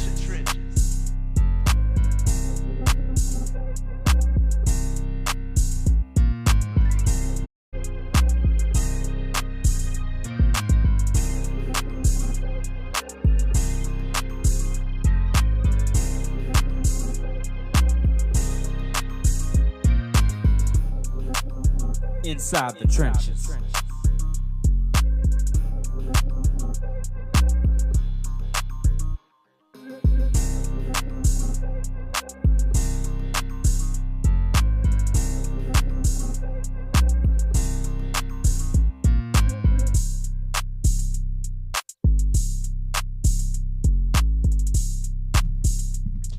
Well, hello, somebody. It's time to move that body. Welcome back to Inside the Trenches. It's your host, Marlon Big Favorite. And we're still here at the Loyola Studios in beautiful uptown New Orleans, having ourselves a great night. Shouts out to Coach Storm for coming by, gave us a really great segment. I mean, when we talk inside the trenches, this is just what it is, baby, and he exemplified that. So it was some cool stories. Leroy Glover and the Wayne Martin days with the Saints. Stories. Yeah, I thought that was pretty cool. Now it's here it is, a groove slightly transformed. Summertime. Well, hey, the summertime really hits. You know, when the pool parties and you start thinking about all the summer foods and all the attractions. Well, our next guest, he has a spot in the city. He does. It's the best place to come for the summer. Birthday parties. You just want to have yourself a good time. We want to thank and welcome a big Inside the Trenches warm welcome to our man Russell Frank of Blue Crawfish 504. Big ups to Russ. Russ, welcome to the show, my brother. How y'all doing? Yeah. Yes, Welcome. indeed. I appreciate you letting me on the show, and I'm a big fan since 2018. Been watching y'all, Come on, man. Thank you, hold brother. on now. I appreciate that. Hold on. Let me find out. Yeah, that, all the brother. way from y'all having like Big Poppy to the Cupid Shuffle, all the way down to the high school students, which is really impressive that y'all still reaching out to the youth. You're not trying to focus all the attention on the big boys. You got the little people. Makes me feel good when I watch the show. So when I was asked to come on the show, I felt some kind of way. I felt good. I still feel good to this day, and I appreciate y'all having me in. I'm glad y'all still doing what y'all do. Well, we appreciate the loves and the views, my brother. And y'all be sure to go to his Instagram at Blue Crawfish 504, on Facebook, Blue Crawfish, and on TikTok as well at Blue Crawfish 1. So let's just get started right here, Russ. Tell us how you came up with the name Blue Crawfish. Give us the whole concept. Oh man, so I got to start from the beginning with the love of Treme. I'm a contractor and a real estate agent. We just kind of, I've been moving around. I built a house in Treme for a friend of mine on Ursulines Avenue, and it was an awesome experience. When I finished, it just felt so good, man. I don't know how to describe what the Treme neighborhood means when you're in there, because it just feels like that album or that song, when you listen to it for the first time, you're like, ooh, that's the one. I don't know which Jay-Z album y'all like, but like the Blueprint or, like the Hard Knock Life. I'm a Nas fan. Okay. I know. So yeah, man, so basically, just fell in love with the neighborhood, started building that area, and they had a piece of property Lambert Bazier owned. And I was like, yo, Lambert, can I buy this? He told me, hey, here's the price. It's over $1 million. I said, well, Lamb, I ain't got it. So then a couple years go by, and I talked to Lambert again. I said, yo, Mr. Lamb, why don't you let me buy that lot? He said, well, it's still too much money for you. So another year goes by. I said, Mr. Lamb, it's my last attempt. Let me buy this piece of property. He said, you know what? Somebody just reached out to me to buy it, and I'll sell it to you cheaper than them at the number you could hit, because I believe you're going to put something good for this community. And he sold it to me, and that's how I got acquired the land. And next thing you know, we built it. We're building it. My sons like to fish. Me and my wife are out there fishing in Mississippi with 2 of my kids. And we're enjoying ourselves. Run out of bait. So my kid tells me, well, let's go to the store, get some worms. I said, nah, dig in the ground. It's too late to go back to the store. It's about 20 minutes we in the country. One of my kids actually starts scooping for crawfish, pulls out 2 blue crawfish. Kind of amazing. We sitting there like, what is this? Like, is this real? Because, I never seen a blue crawfish before in my life. Come on. Yeah, so pull it out, bring it. We couldn't use it as bait just because they were so pretty. Go home, put them in a tank.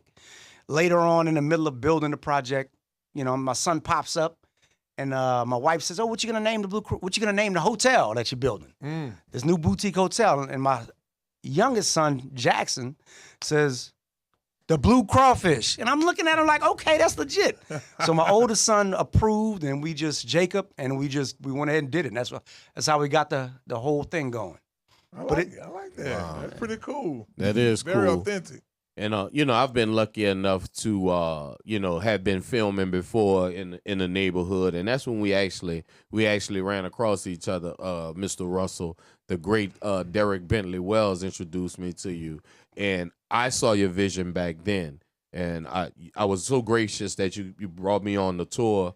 But tell the people, what is the vibe and what is the culture that is in between those 3 gates that you have on Dumaine Street? Oh, yeah. First off, shout out to Derek Wells. Great man, and I do appreciate him introducing me to you. But the vibe inside Treme is, like, relentless. It's just a feeling you get. When we built it, we wanted to make a feeling. Every bedroom in the hotel has a different look, different colors: red, pink, blue, purple. We got a room that we call a peacock room because it's greenish fuchsia with purple. Every bathroom has 12-foot ceilings with tile all the way to the ceiling. We just kind of, my wife decorated it. It looks awesome. I can't take that away from her. And the pool just kind of evolved into something giant. A friend of mine, Rashad Haynes, shout out to him, great business banker who actually gave me a lot of advice during this project. But the one bad advice he told me, he said, hey, build a pool, build it small. You know, people not coming to a place for a small pool or a pool.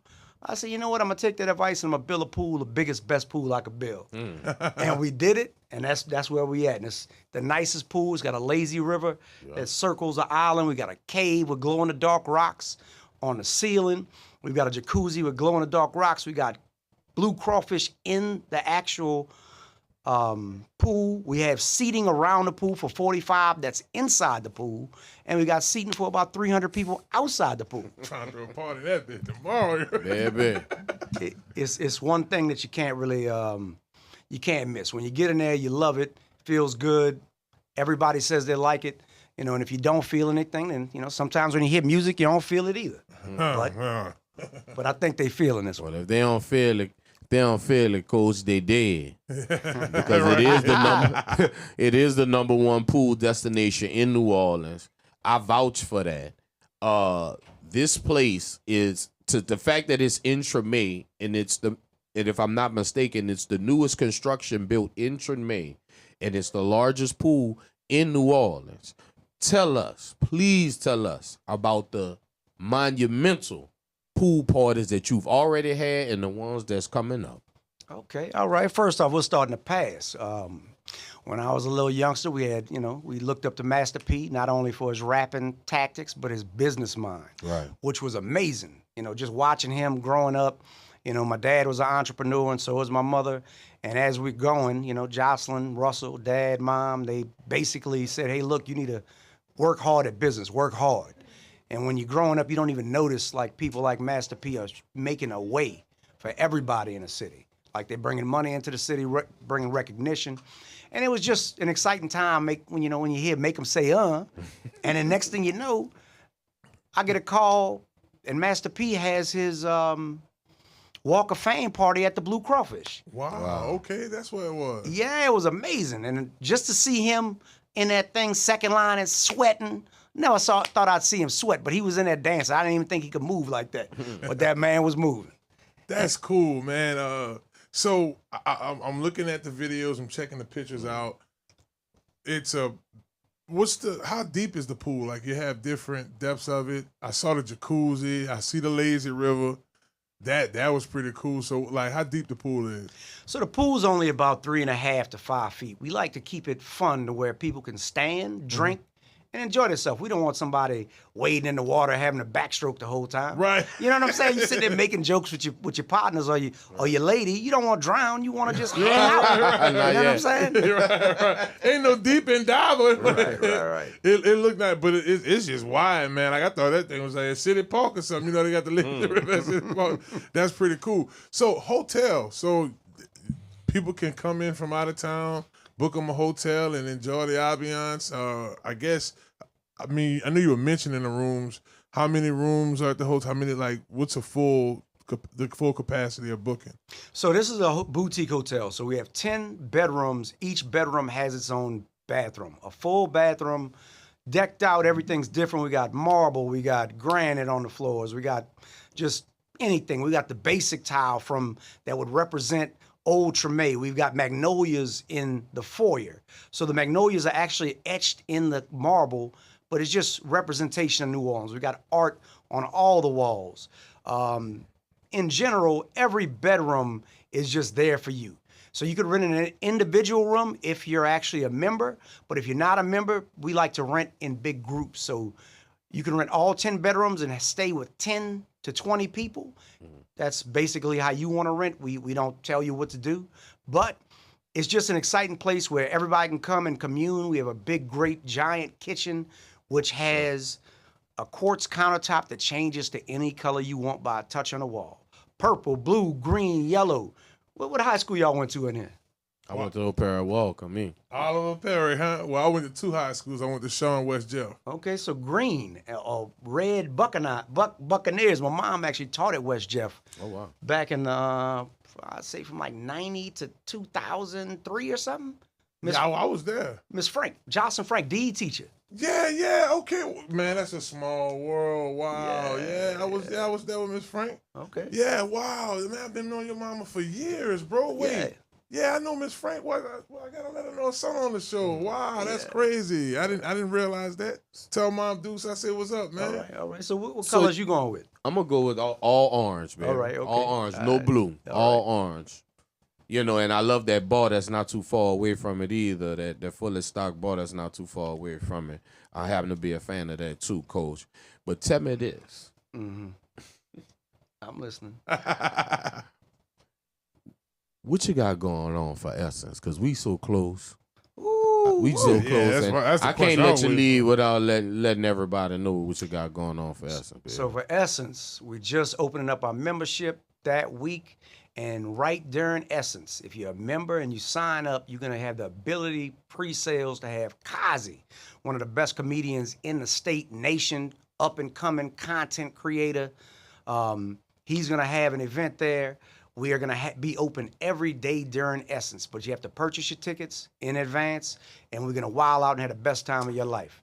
At the pool, litty, inside, at the bar, we got Blanton's, Eagle Rare if you drink whiskey. We got Stag, which is some of the most magnificent flavors you could taste.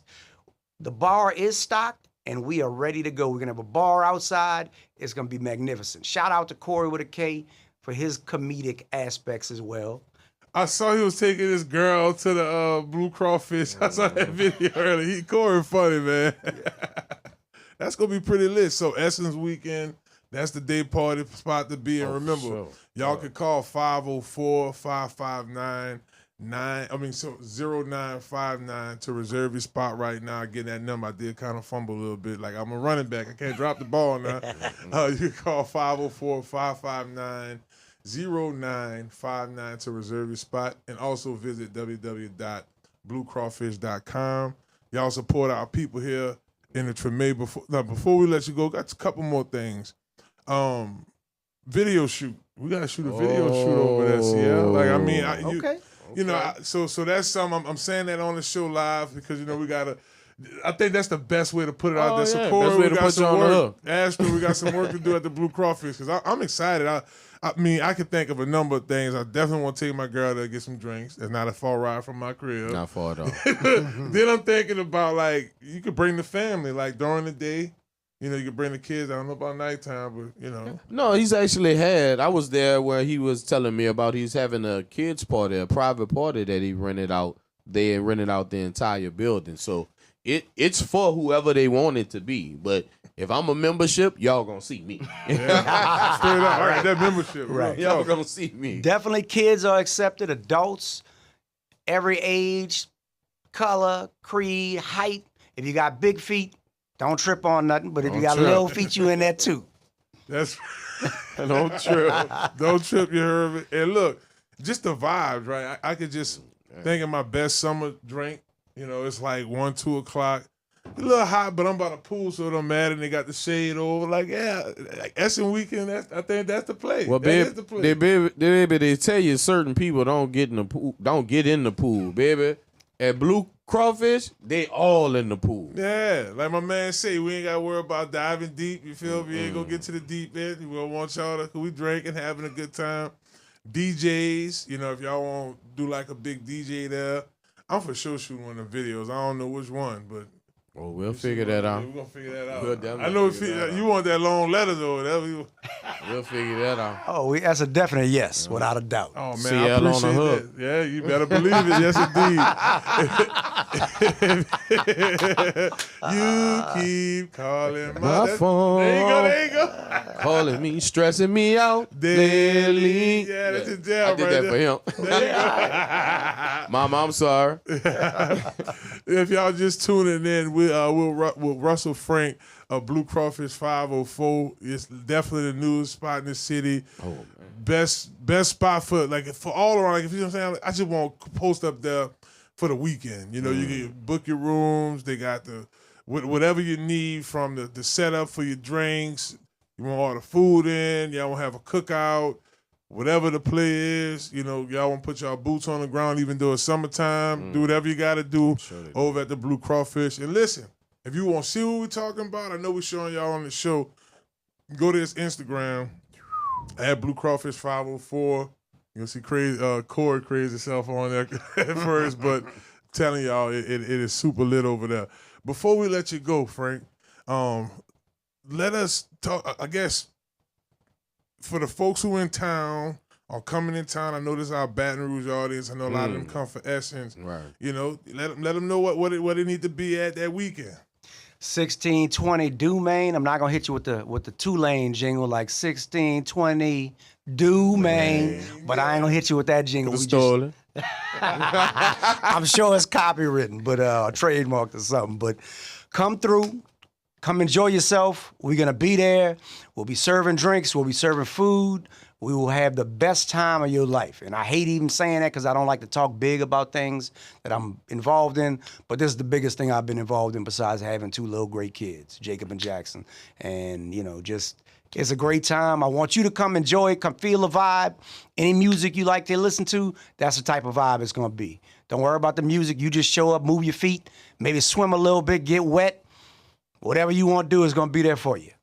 100%. And honestly, guys, I usually don't like to tell people where I'm going to be at. But, baby, I'm going to be at that Blue Crawfish. Yeah. I'm letting y'all know I'm that Essence weekend. We are there. Man, we in there. And you need to be there, too. Like swimwear. Yeah, hello, somebody. So, definitely, I'll see y'all there Essence weekend. And we want to thank Russ one more time for coming on the show. Y'all be sure to follow him at Blue Crawfish 504.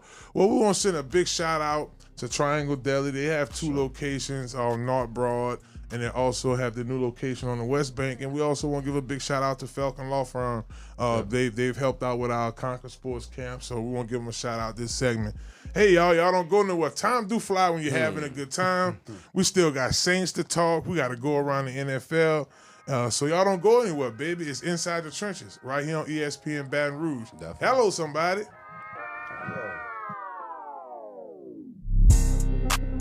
Inside the trenches.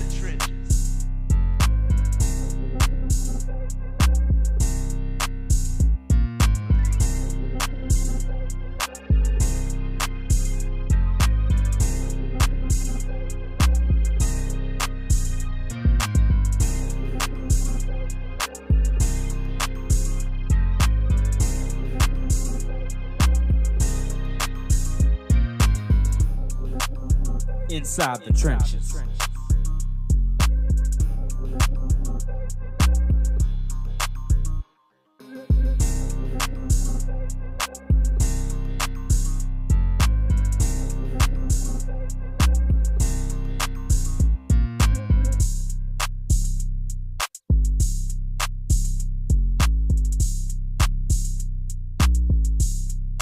Dentro de las trincheras.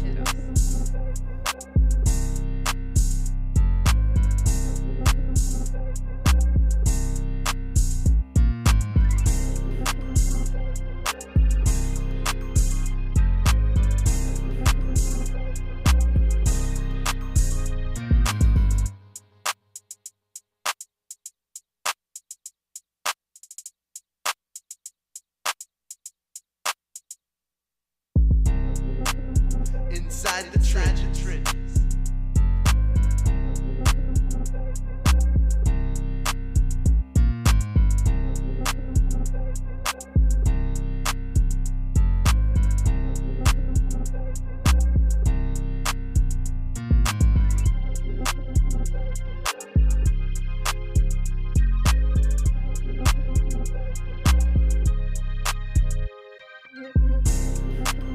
Inside the trenches.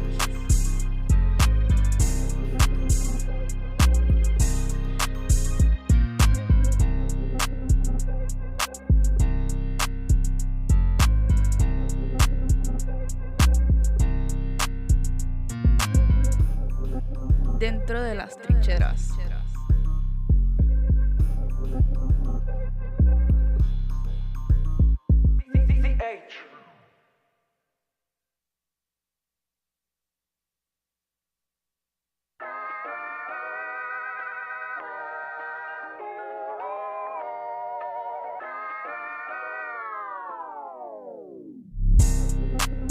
Inside the trenches.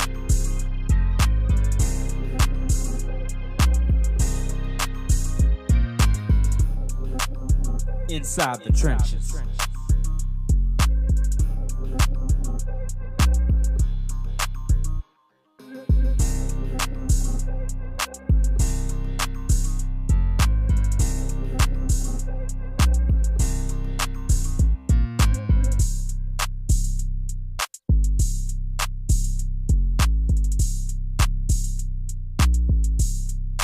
Dentro de las trincheras.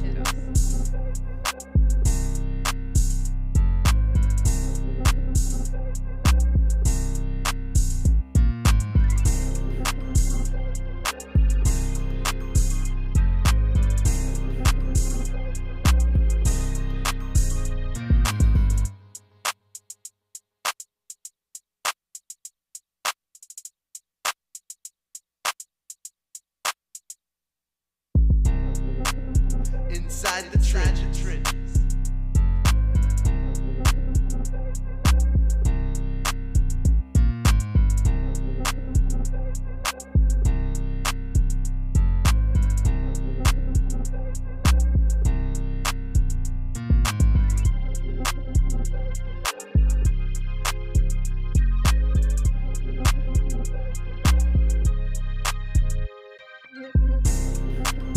Inside the trenches.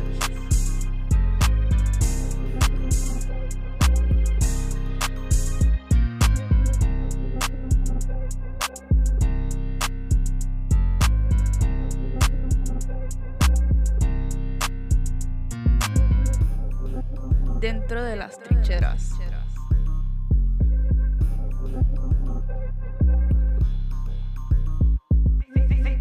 Hello, somebody. This is Robert Wolf. If you are in need of construction or real estate services, project management services, give us a call at 504-393-2445. Well, hello. Like Rob just said, hit up Robert Wolf Construction and Real Estate for your real estate and construction needs. And let them know you heard about them on Inside the Trenches with Marlon Favorite on ESPN New Orleans. Hello, somebody.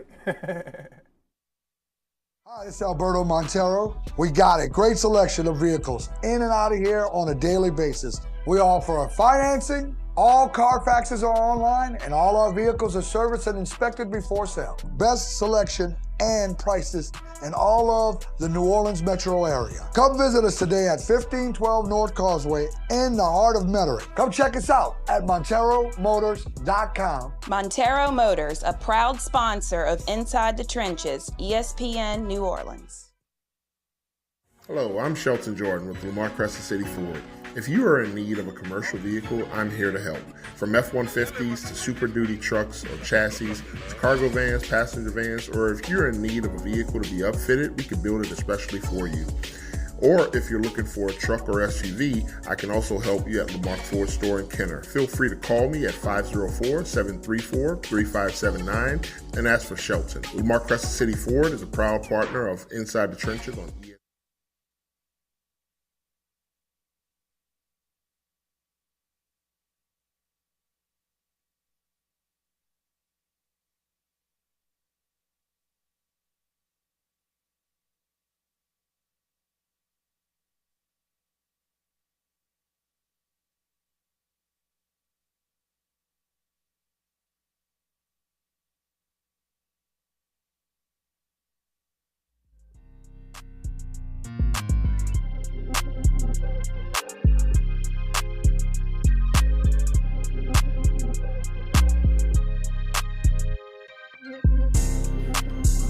Inside the trenches.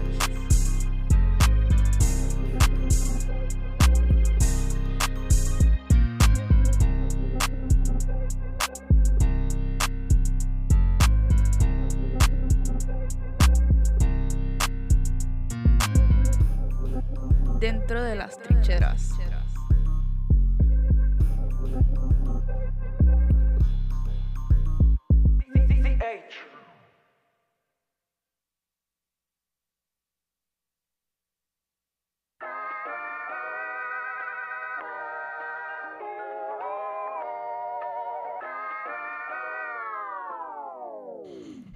Well, hello, somebody. It's time to move your body. Welcome back to Inside the Trenches. It's your host, Marlon, Big Favorite. Big shout out to all our sponsors, Robert Wolf Construction and Real Estate. Big ups to Dr. Kendra with the Health Nut System. Y'all be sure to go to stillbody.org, get some more information on her products. Big ups to Coach Mike Storm for coming by the show. Shouts out to my man, Russell Frank. Big shout out to Miss Frank. I ain't put 2 and 2 together. Boy, you do look just like your mama. Shouts out to Miss Frank from West Jeff. Oh, man, it was like a family affair in here, brother, definitely. Nice. And Lil Chris back joining us. Big ups to Lil Chris. Of course. For joining us. You know, me and CL going to keep this thing here rolling. As I mentioned earlier, Conquer Sports, big up for Conquer Sports for sponsoring as well. And Falcon Law Firm. And then a big shout out as well to my man Bodied by Phil and Triangle Deli. So, all right, let's go ahead and get to it, y'all. This is the moment some of our folks been waiting for. I love the guests, though. I like the special guests as well. But I know these folks are about to go through these couple of days, couple of weeks, where there's no real big-time sporting events going on. We still have the WNBA, and we still have FIFA coming up, if I'm not mistaken. But y'all ready for some football, ain't y'all? I know that's what y'all waiting on. This is what you're waiting for? So I do have a very interesting storyline. We talked about this briefly before. The important positions, right? Right. Quarterbacks up there, left tackles up there. You know, gotta get the money. Backside corner, front side corner, lockdown. He getting paid. Some guys that's getting paid, right? A high priority receiver, he'll make some money. But we have 4 very valuable players that sat out of OTAs, could potentially sit out for training camp. Aiden Hutchinson, arguably one of the best rushers in our league. TJ Watt, he's up there. Yep. Trey Henderson, like CL cringe every time I say that name because he was a Saint. Like we drafted him in the 3rd, 4th round, and we just. I think that boy might have been 5th round. He's like the one that got away. Yep. Right? And then there is Michael Parson. In my opinion, out of that group, he probably brings the most attention to the position. And it's edge rush. Teams will jump to pay a really good defensive end. Definitely. Jump over a lake if they can. Guys like Cam Jordan have drafted in the 1st round, read up his contract. You look over the years, guys like Dwight Freeney, for years has been dominant on all 4 downs. Premium. But with the edge rushers, they get most of their props when it's time to rush on 3rd down. CL, I'll come to you first.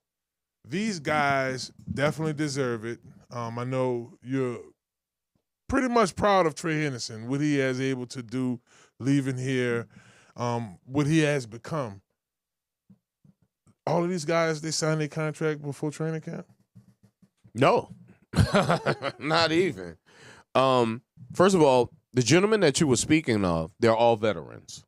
In this league, some guys decide they don't want to go to OTAs. You're talking about D-ends and edge rushers, guys that pretty much just pin their ears back and go after the quarterback. They already know, especially guys like a Trey Hendrickson, even though I know his situation is different, so we'll use Michael Parson. Michael Parsons knows the defense. He knows what to do. You know, the camaraderie is the camaraderie, but if I don't need to be there, if it's not mandatory for me to be there, then they won't be there. So I'm not surprised that all the guys are not in, especially Hutchinson. I know he's coming off that injury, that big-time injury. They want to make sure that he's all the way straight. The real bullets don't fly at least to the 3rd week of August anyway. So I can see guys taking. I mean, it's 100 degrees outside. I can see guys, especially veterans that's already paid or waiting to get paid. There's no need to rush and get out there, because if we've noticed anything, sorry about this, Halliburton. If we know anything, you don't want to rush any type of injury, any type of nagging injury, because it becomes something so much more severe. Yeah, that was a thing. It was, man. But I understand what he felt he needed to get out there. Finals, it's the finals. I get it. Yeah, I get it. Yeah, I'm not mad at him. Championship on the line. Yeah. You feel what I'm saying? It is what it is. He had to do it for his team. So I mean, he definitely sacrificed. So Chris, when you think of these 4 defensive ends, I guess I'll ask the question a little different to you. Who do you think deserves to get paid first? Based off of, let's say, the last 2 seasons performances, guys who've been consistent, so on and so forth. Who do you think deserve to get their money first? Man, well, I'm a Saints guy, and I have a little bit of the love with the Bengals too. So I'm gonna go with Trey Hendrickson. He led the league in sacks last year. He's been pretty amazing, and he was actually good with the Saints too. But he's been even better with Cincinnati, and he's been flat out amazing. So I will pick him number 1 right now. I'm with that. And look, y'all, judging off the organizations, how the front offices work, I think the first guy that's probably going to get their money is going to be Michael Parsons.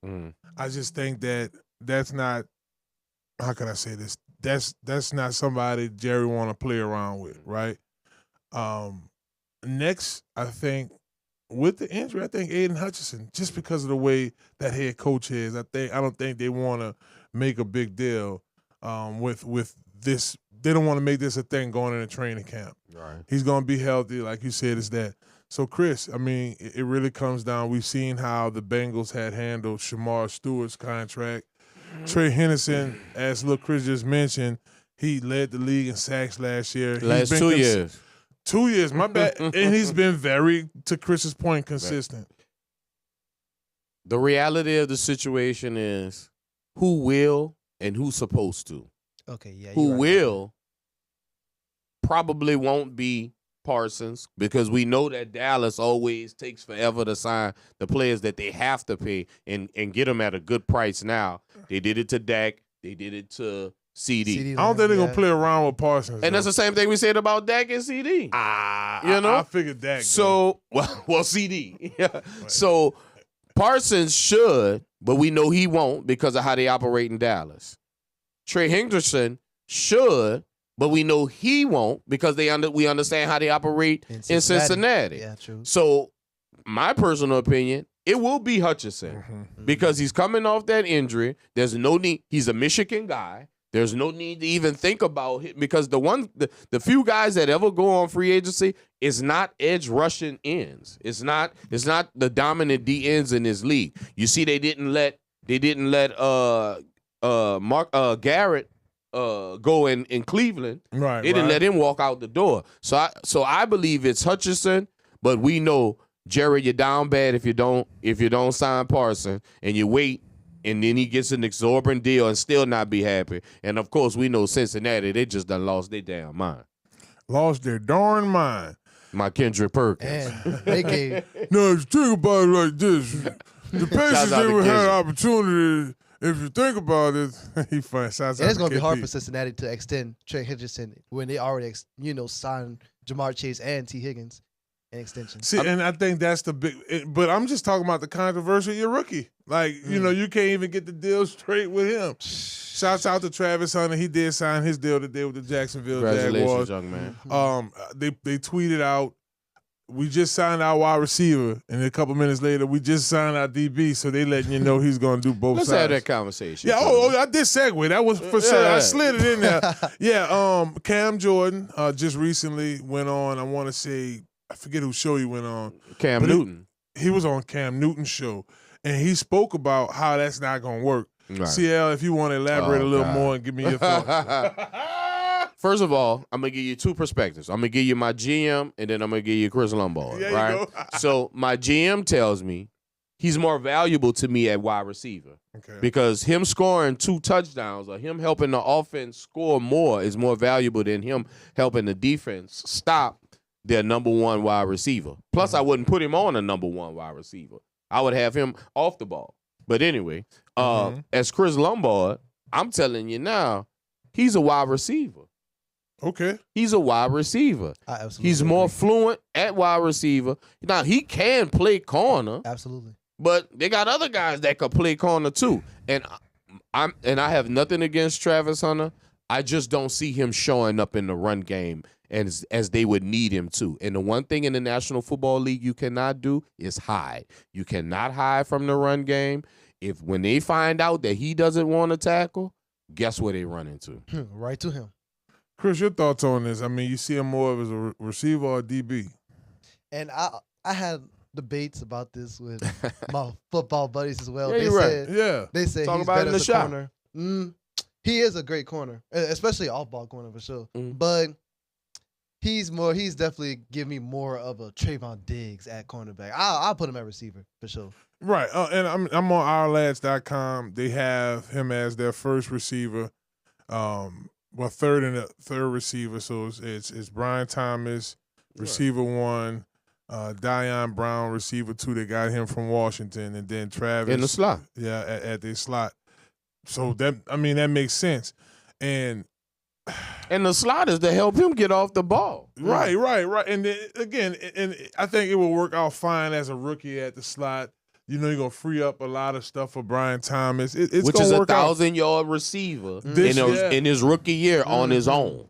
Yeah, without any real help. Right, without any help. That's facts. I'm looking at the depth Scored chart. a lot He of didn't really- touchdowns too. Oh, for sure. Now, here's the Pro thing. Bowler. They still have Rookie Tyson Campbell, and they still have Jaron Jones at corner. Do you need to even put Travis Hunter at corner?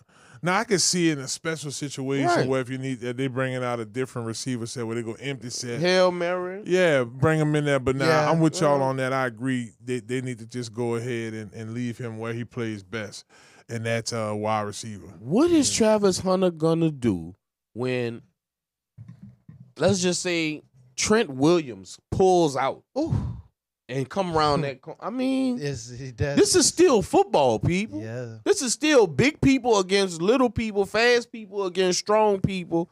You know, this is Jackson. They playing in Jacksonville now. Oh, yeah, Jacksonville real not news. even known for defense.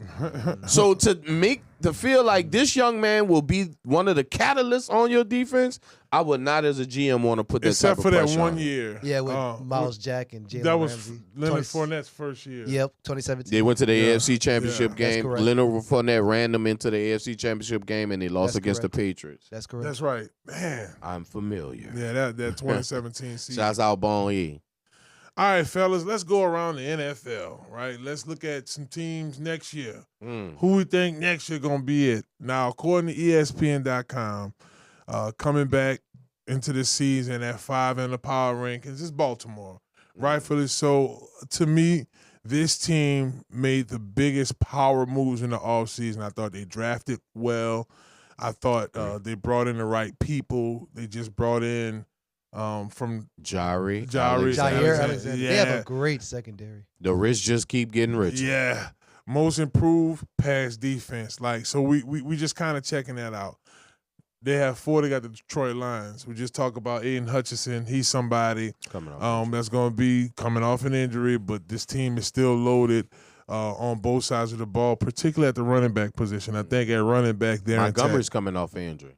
5. That's right. I forgot all 5 about coming that. off injury. Yeah, 26 held it down once he got hurt. Oh, but yeah, 5 coming yeah. back though. 3 Buffalo, but that's about right. I mean, I'll probably put Buffalo at 4, and I'll talk about that here momentarily. But Buffalo, to me, they're a mid-season team. It seems like, and I don't know if I'm pointing at coach or this is a Josh Allen thing. Can't really make it fully a Josh Allen thing because that boy performs his tail They improved the most on their defensive line this offseason. Joey Bosa. Oh, yes, my indeed. goodness. Yeah. So Chris, let's have that conversation. When you look at Bosa, that was huge. When you look at Buffalo, right? No more Stephon Diggs, right? No more Stephon. When you look at Buffalo, they shipped them to the Patriots. I ain't go that far. Shipped them is the word. They got Weezy out of here. So when you think about Buffalo, Chris, will Buffalo go to the AFC Championship this year? It's going to be tough because they have a lot of great teams in the AFC, and they have a lot of great quarterbacks in the AFC. So it's definitely going to be tough, especially where Baltimore is at now with their roster as well, getting stronger with their roster. Mm-hmm. It's definitely going to be tough, but I think with Josh Allen at the helm and hopefully an improved defensive line and improving defense, I could see them at least getting to the second round for sure. Yeah, that makes sense. Seattle, it's every year with Buffalo, oh, Josh Allen is the best thing since sliced bread. They just got Diggs. It's going to be trouble. But they fell short, right? Yeah. Is this a year? Yeah, and as much as it is Josh Allen's team, the success doesn't predicate on Josh Allen. Is Keon Coleman from Opelousas going to step up and be that true number one? Is Bosa going to come off that edge like they need to, like Denver? Von Miller. Like Von Miller it didn't happen for Von Miller. I think Buffalo should have went out and got one of those edge rushers in the draft that they know is going to be there, because they keep trying to plug that rushing hole with veterans that's coming off of injuries. I just don't see it for Buffalo this year, just because it's about the others. Will Cook be able to carry them all the way to the AFC Championship game? Right. Will a wide receiver, somebody besides a Keon Coleman, step up? Because once they realize Keon is the key, they're going to double team him and get him out the way. Who else will step up in Buffalo? I love Kincaid, the tight end. Yeah. But like Chris say, there's a lot of good teams in the AFC, and we just saw the Baltimore Ravens just get richer. Like you said, they're bringing Joey Bosa. You got Ed Oliver still on their roster. Greg Rousseau. Yep. LSU. Right out of LSU, and then of course you have Daquan Jones. So I mean they have a roster of some guys out there in Buffalo. So two more teams that they mentioned, right? Obviously we talked about Buffalo. I don't know if I'm feeling this, right? They got Philly 2, Kansas City 1. Now Kansas City improved at the receiver. Philadelphia improved at the linebacker position. No more Darius Slade Jr. He's out, right? He's departure. He's Sweat gone. My boy B. Graham retired.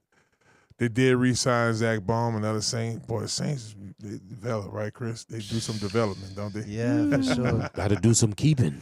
Yeah, we got to keep some guys. We got to keep the right guys. I think letting go of Trey Henderson and keeping Marcus Davenport wasn't a good decision a few years ago. Happens to the best of us. Yes, it does. Kansas City, Philly, flip a coin. Did ESPN get this right in power rankings, or y'all feel like the reigning champion should be won? Philly should definitely still be number one over Kansas City. Based on the roster. I mean, yeah, they did lost some key guys defensively, like you just said. Mm-hmm. But they still have most of their core guys there. And they did lost some coaching staff too, like their offensive coordinator. And that's why I chime in. I'm sorry to my brother Marlon Edwards. I don't see it for Philly. They've lost too much. You've lost your defensive coordinator. You've lost your offensive coordinator. It was a long season. Neil went down in the Super Bowl, so he's not going to be back till maybe Thanksgiving. Mm-hmm. Yeah. They barely beat Washington. Let's not act like they blew the doors off of Washington to make it to the Super Bowl. They barely beat Washington. I see Washington being better this year. The addition of Deebo Samuels, another year for that offensive line to gel. Of course, Mr. Daniels, another year for him. I think that whole division got better for sure. So, yeah, no doubt. I don't see it for the Eagles. Now the Chiefs, the problem with the Chiefs is Mr. Kelsick he's not as demanding offensively anymore, so it doesn't open up everything for everybody anymore. There's going to be other guys that's going to need to step up in Kansas City because the offensive line let him down in the Super Bowl, and I don't believe that they can run enough to sustain themselves. But you never bet against Patrick Mahomes. Nope. It's one team that I think once the season progresses and we start to look at this team and where they improve on the offensive line, which need be, the Washington Commanders. I mean, Jaden Daniels could arguably be the best quarterback in the NFL next year. I know a lot of people not talking about it because of the proven guys like Lamar and Josh Allen and Joe Burrow, but CL hadn't put his alert button up like he did for C.J. Stroud. So it's not like he feel like, oh, man, they're going to have Jaden's number next year. You just see the kid getting better. The one thing people keep forgetting is Jalen runs the ball, and he doesn't run it per se like a Hurts. Yeah.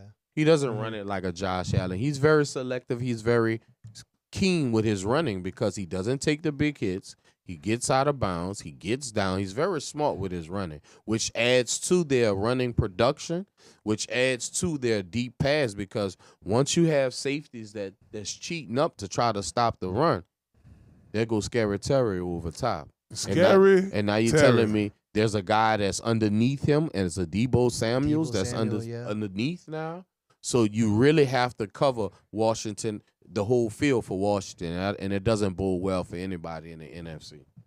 I mean, that's as real as it come, y'all. I would be remiss if we don't talk about the New Orleans Saints. We got about 2 minutes left on the show.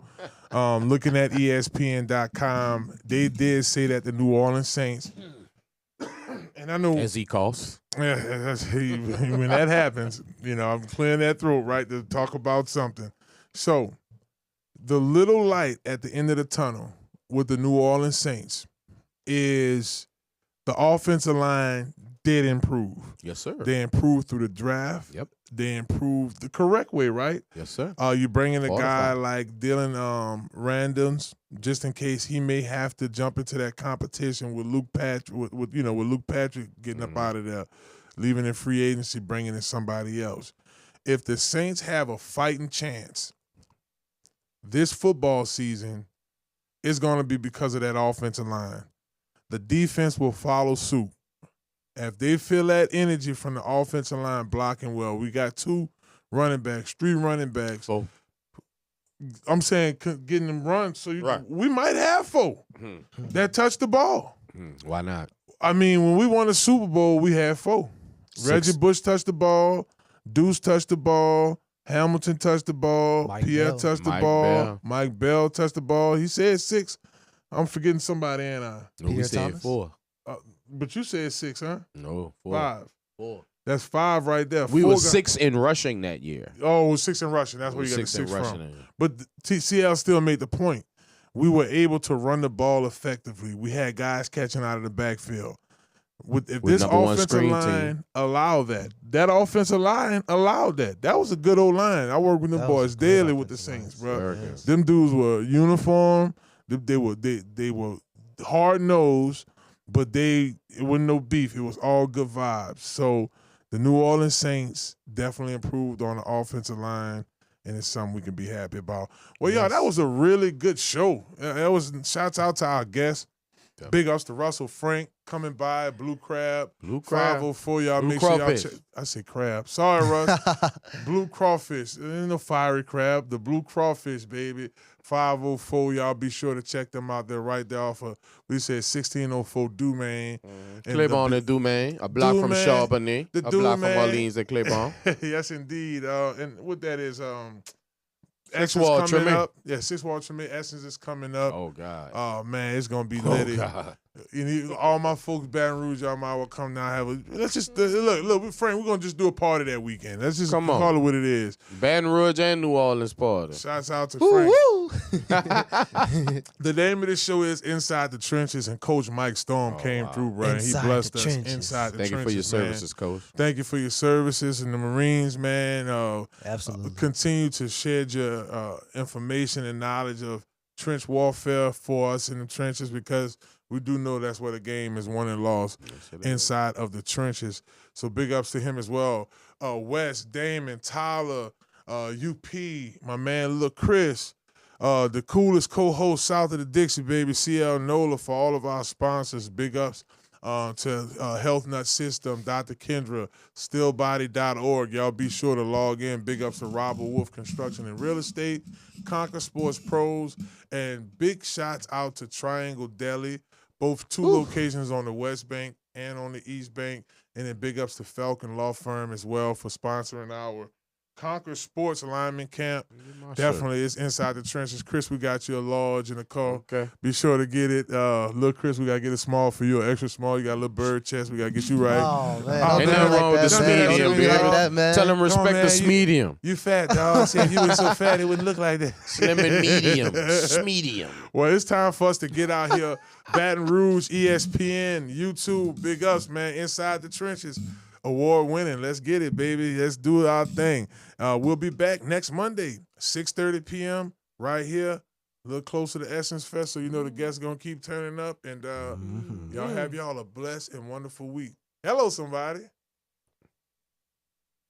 Hello, somebody. This is Robert Wolf. If you are in need of construction or real estate services, project management services, give us a call at 504-393-2445. Well, hello. Like Rob just said, hit up Robert Wolf Construction and Real Estate for your real estate and construction needs. And let them know you heard about them on Inside the Trenches with Marlon Favorite on ESPN New Orleans. Hello, somebody. Hi, it's Alberto Montero. We got a great selection of vehicles in and out of here on a daily basis. We offer financing. All Carfaxes are online, and all our vehicles are serviced and inspected before sale. Best selection and prices in all of the New Orleans metro area. Come visit us today at 1512 North Causeway in the heart of Metairie. Come check us out at MonteroMotors.com. Montero Motors, a proud sponsor of Inside the Trenches, ESPN New Orleans. Hello, I'm Shelton Jordan with Lamar Crescent City Ford. If you are in need of a commercial vehicle, I'm here to help. From F-150s to Super Duty trucks or chassis to cargo vans, passenger vans, or if you're in need of a vehicle to be upfitted, we can build it especially for you. Or if you're looking for a truck or SUV, I can also help you at Lamar Ford Store in Kenner. Feel free to call me at 504-734-3579 and ask for Shelton. Lamar Crescent City Ford is a proud partner of Inside the Trenches on ESPN.